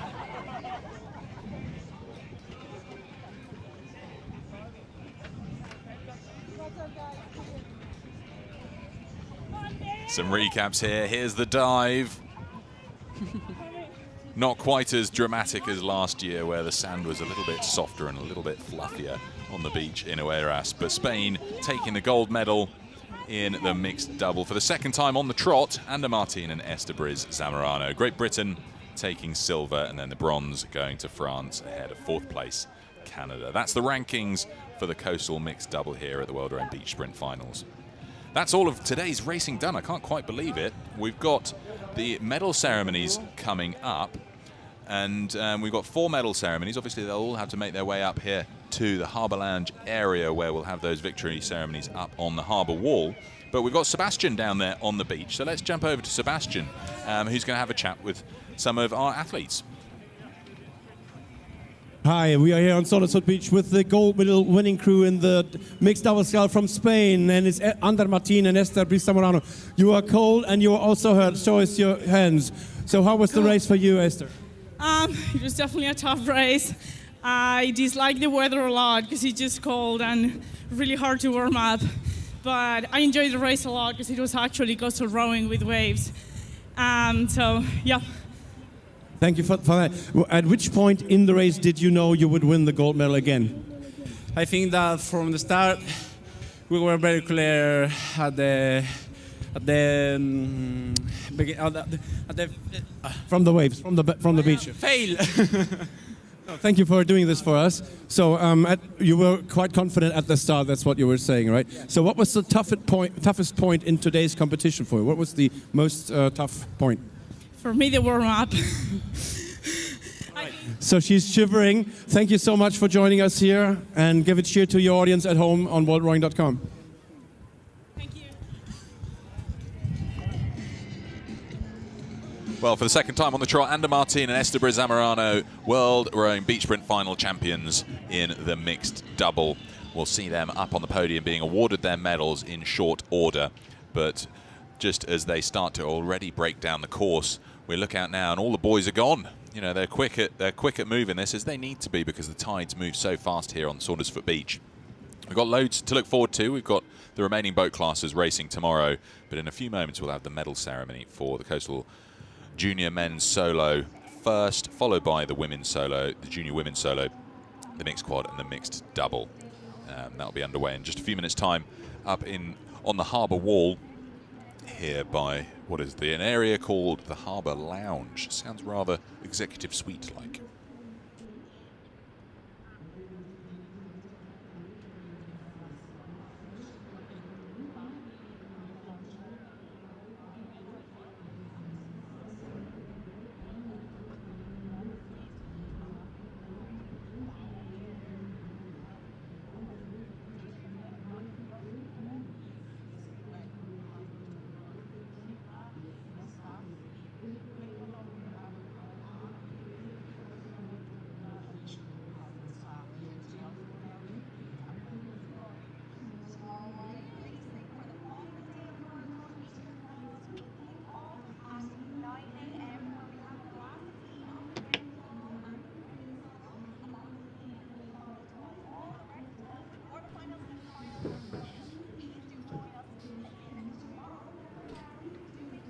So with that racing done, we've got about 5 to 10 minutes until we get started with those medal ceremonies. So don't go anywhere just yet. If you're tuning in from home or online, we'll be having those medal ceremonies for the junior men's solo shortly, then the women's solo, then the mixed quad and the mixed double. And we're going to be showing some of the highlights of all of the racing that we've had through the course of this afternoon's session to look forward to. And yeah, it's been quite a good afternoon, hasn't it, Sarah? I mean, now the rain's, is that the rain just starting to come down now? If that is, then they've timed that pretty perfectly. They have indeed. It is starting to fall here, but it won't dampen the spirits, I'm sure, at these upcoming medal presentations. And Pete, I guess a quick highlight from each of us. What was your race of the day? Good question. I think it's going to have to be that diving finish for, where is it? The diving finish that we saw between, goodness me, it all merges into one, doesn't it? I think it was in the quad. Yeah, the quad where Matt Dunham against, who leapt out, that was it. Matt Dunham leaping out of the coxswain seat, sprinting up past Ben Mason to try and seal out a victory for them where they were racing against Spain. Yeah, where Spain just made it through to win that gold medal. An amazing performance from them. How about you, Sarah? What was your highlight? I thought it was exceptional performances from the junior scullers from Tunisia to take the men's and the women's, junior women's solo. Absolutely a class act, and what an exciting program is developing there in Tunisia. So we'll now take you to some highlights of the racing today, and we look forward to bringing you the medal presentations in a few short minutes.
Hello, medal winners. Please make your way to the entrance of the harbour lounge. Please follow all medal winners as we are about to start the victory ceremony.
as you can all see, we're just having a little bit of difficulty here with our backdrop, so bear with us. We'll be ready to go in a few minutes once we get this up and running. Fel i chi'n gweld, mae'r tywydd yma yng Nghymru, ni'n addo pob fath o tywydd i chi bob tro. So unwaith fydd hwn yn cael ei drysio nawr, ni'n barod i fynd, ond please aryswch gyda ni, a ni'n mynd i weld yr buddigolwyr.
So let's get a big cheer for the guys up on stage who are working very hard in this lovely Welsh weather to get this up nice and safe. So big cheer for all the people who have been working and helping and volunteering here over the last few days.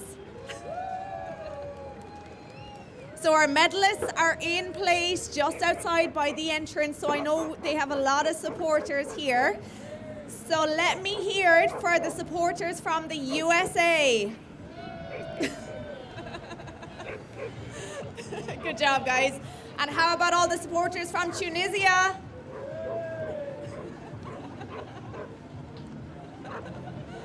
How about Great Britain? Ah, there we go. We knew the home crowd would be good. How about you?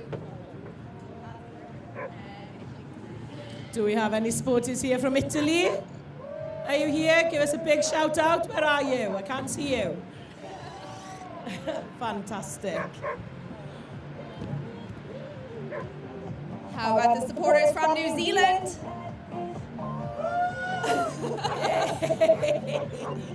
At least they have one supporter. Good job. And finally, how about all the supporters from Spain? There we go.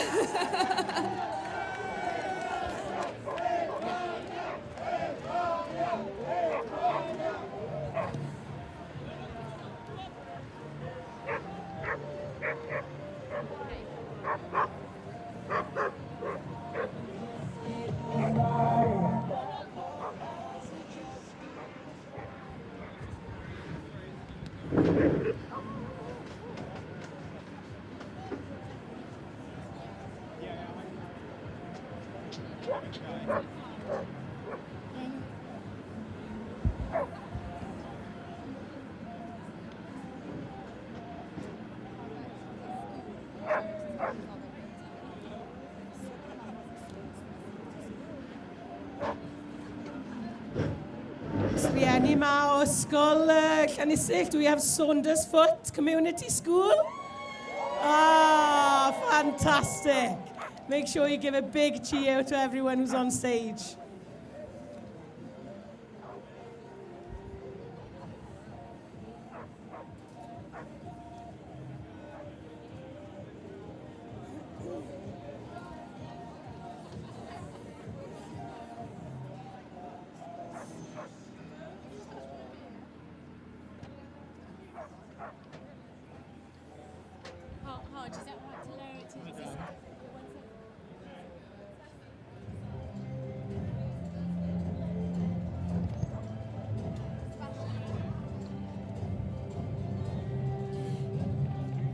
the victory ceremony for the under-19 men's solo. Y seremoni fuddigol ar gyfer y dynion unigol o dan 19. Victory ceremonies here getting started now The medals for will be the presented by junior men's solo. World Rowing Executive Committee member Aelod Gweithredol Pwyllgor Rhwyfo'r Byd. So we've got our Eva three athletes Sabanto. up on the stage now, and we know who they all are. It's been a fantastic performance from winner of the our bronze medal, bronze medalist here, Brian representing O'Leary, USA, for the USA Brian over on the O'Leary. right-hand side of this picture. The medals on trays held by the Saundersfoot Community School pupils. The medals being presented here by Eva Santo of World Rowing. Winner of the silver medal, Eva is the chair of the World representing Rowing Events Great Britain, Commission. James Cox. James Cox for Great Britain, silver medalist over on the left-hand side. Queen's Park High School Rowing Club. Winner of the gold medal and 2022 World Rowing Standout Beach performance Sprint from the Final entire junior champion. men's solo field. The son of Enes Representing Hafsa, Tunisia, who's Mohammed on Rayan the Hafsa. umpiring commission for World Rowing. We've got Mohammed Rayan Hafsa of Tunisia, gold medalist and World Rowing Beach Sprint Final champion for 2022. Ladies and gentlemen, the national He almost anthem looked of surprised Tunisia. to have been up there and to have gotten the gold medal, but an amazing performance from the young Tunisian.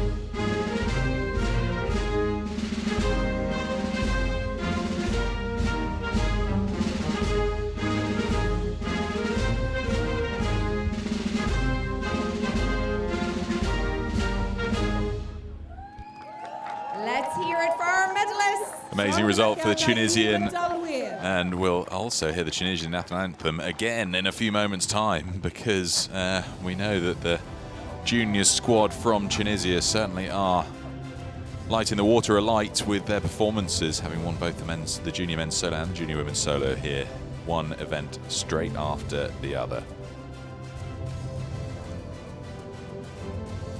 Impressive looking medals that they've got there. They've got slate from the nearby mine. If you're wondering what those black discs are, it's local Welsh slate been adorned onto the medals. So very appropriate considering the history of slate mining in Wales, and they get to take home a little bit of local history along with the medal, some Welsh slate too.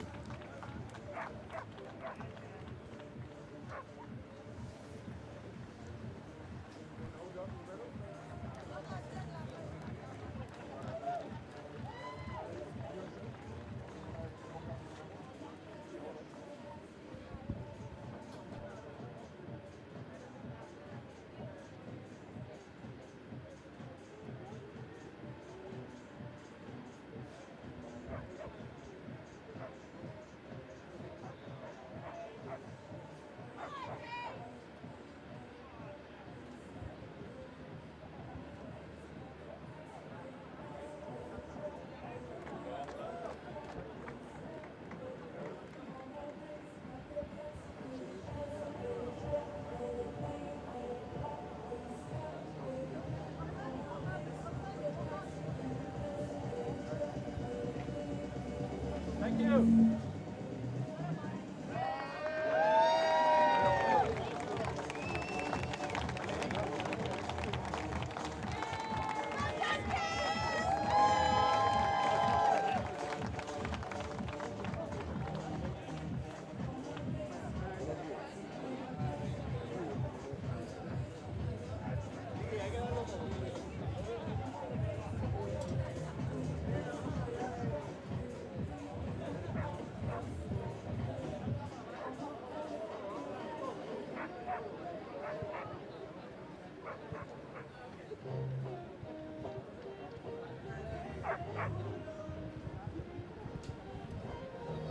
Great scenes there from the presentation of the junior men's solo for the beach sprints. The victory ceremony as we for the prepare under now 19 for the next women's solo. victory ceremony. It is the junior women's solo. The medals will be presented by Next group of kids from Saundersfoot Community School holding the trays. Vincent Gaillard. Here we've got Dylan Druitt, Ollie Prince and Ewan Wright from Saundersfoot Community School. Medal tray bearers for our medalists in the junior women's solo. And medals being presented by Executive Director of World Rowing, Vincent Gaillard. To our bronze medalist here, Federica Cesena of Winner Italy. of silver medal. Representing Great Britain, Isla McCallum. Silver medal to Isla McCallum from Stirling Rowing Club, Great Britain. Great performance from her. It's a Tunisia, Great Britain, gold and silver for both Winner juniors of the gold medal solo and events. 2022 And then the reigning beach sprint world champion of final 2021 retaining her title to take the gold and the championship crown here representing in 2022. Tunisia, Ella Belhaj Mohammed. Ella Belhaj Mohammed. Less injured than last year when she was on the victory podium, when she was covered in bandages, having gotten a relatively severe concussion from her beach landing. No such problem here. I think she had to have stitches last year on the beach. Or at least some stitch bandages before having it dealt with properly at the hospital.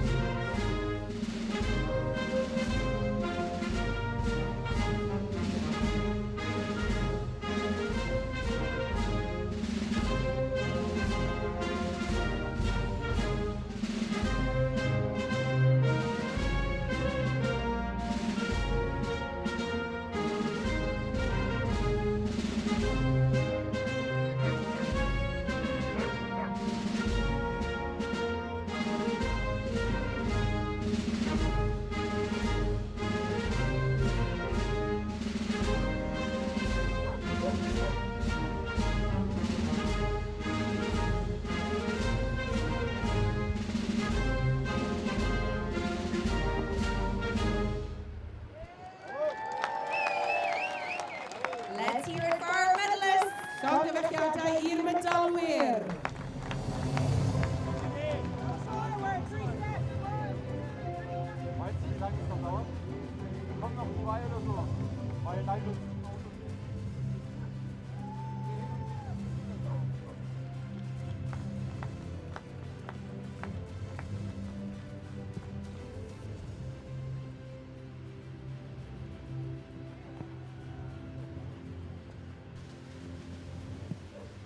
Lovely performance from all of the junior athletes that competed in the men's and women's junior solo events. Hela Belhaja Mohammed retaining her title into 2022, so it will be all eyes on her as we look to 2023. Unannounced yet where the 2023 World Rowing Beach Sprint Finals and Coastal Championships will be taking place. There's a few bids underway at the moment, and we're looking forward to finding out who has won the bidding process for next year's championships in short order. 2 medal ceremonies still to come for the Mixed Coxed Quad and the Mixed Double Sculls in just a few moments' time.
the victory ceremony for the mixed. Here comes the victory ceremony now for the Mixed Coxed Quad. Back there with the school pupils from Saundersfoot Community School. I think this is Lily Mae Smith, Lexi Swales, and Larry Williams carrying the trays. The wind and rain really starting to hammer down now. And I think these medals are going to be presented by Gwyn Batten, member of the World Rowing Council and chair of the Coastal Rowing Commission.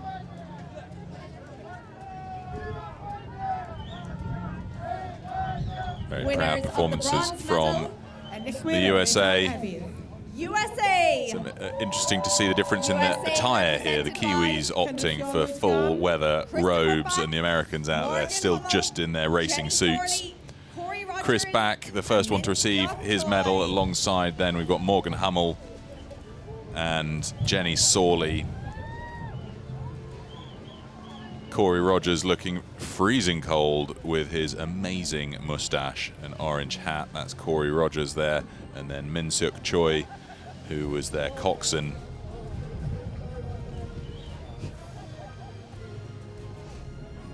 Winners of the silver medal. Oh, the wind really has picked up. The Kiwis looking slightly toastier in their dry robes. Looking here then at Matt Dunham, first to receive his medal. Oh no, it's going to go to Ben Mason first over on the left-hand side, and then Emma Twigg. Brooke Robertson, and then we've got Jackie Kittle and Matt Dunham. Jackie Kittle. And Matthew Dunham.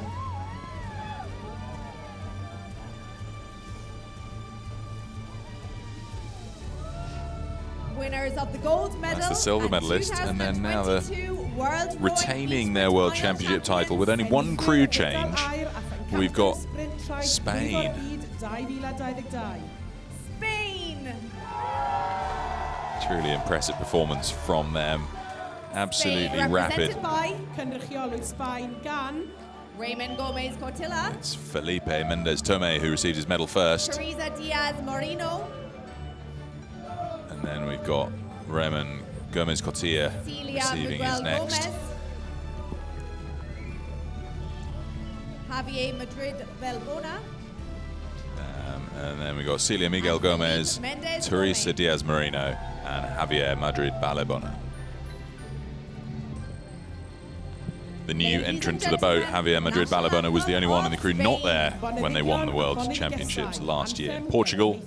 But he's certainly no slouch when it comes to his addition to the team now as we listen to the Spanish national anthem.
Let's hear it for our medalists. Americans looking very, very cold on the right side of that picture there, but there comes the champagne.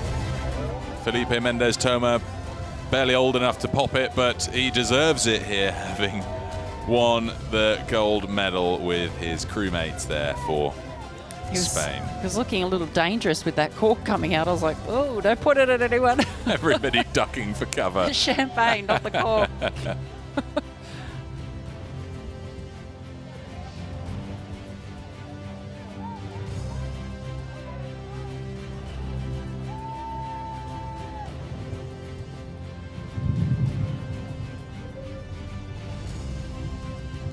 Well, there's one medal ceremony still to come. This one, of course, for the Mixed Coxed Quads. We've still got the medals to come for the Mixed Doubles. We've got that to look forward to coming up next.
Victory ceremony for the mixed double. A ceremony for the Well, here we go, the last medal ceremony of the day, the last activity we can enjoy for today. Seeing the victors awarded their gold, silver and bronze medal for the mixed doubles.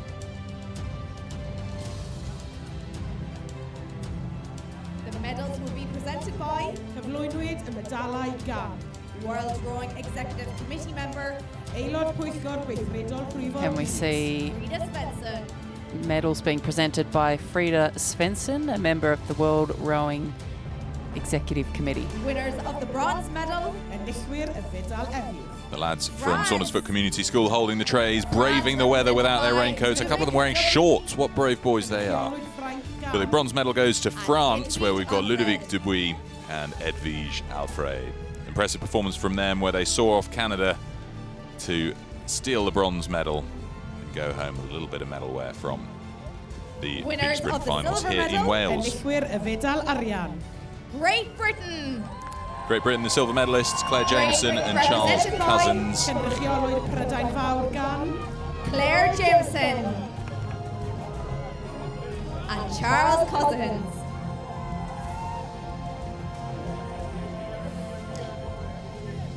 Yeah, look at this. The boys from Saundersfoot Community School, not fussed by the weather whatsoever. Winners Not even of shivering. gold Everybody medal else and 2022 World Rowing Beach Sprint Final champion. retaining their title from 2021 in Oeiras, Portugal. They are still the world champions for the mixed double. We've got Spain's Ander Martin, Esther Briz Zamorano. Ander Martin and Esther Briz Zamorano.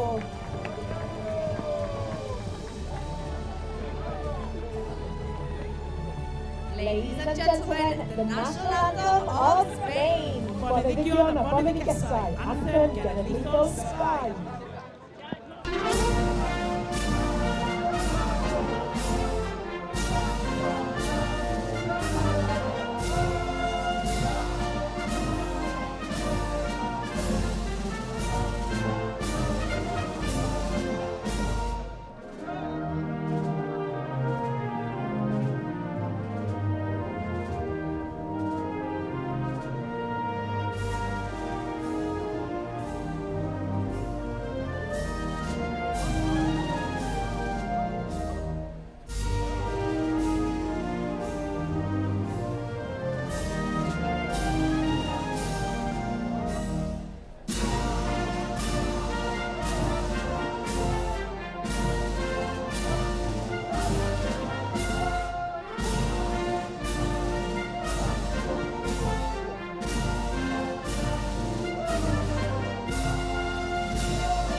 Well, it's been a blinder of a day here in Saundersfoot for the 2022 World Rowing Beach Sprint Finals. We've got a whole day to look forward to tomorrow still, as we've seen 4 of the boat categories awarded their medals. We've got the junior men's double, the junior women's double to look forward to from around 10:30 tomorrow morning. And then we've got the lunch break before we get underway tomorrow afternoon from 3 o'clock with the junior mixed double, followed by the men's solo and the women's solo. So 5 more boat categories for us to look forward to tomorrow. Fingers crossed that the weather stays nice and sunny, at least when racing's underway, because the heavens have certainly opened up this afternoon. On the Saturday, it's steaming it down with rain and the wind has really picked up. But what a day it's been, hey Sarah? Fantastic first day of medals and finals awarded at the 2022 World Rowing Beach Sprint Finals here in Saundersfoot, Wales. I'm Sarah Cook and I've been joined by Peter O'Hanlon in the commentary box, and we look forward to bringing you all of the action tomorrow. Please join us. And it's goodbye for now.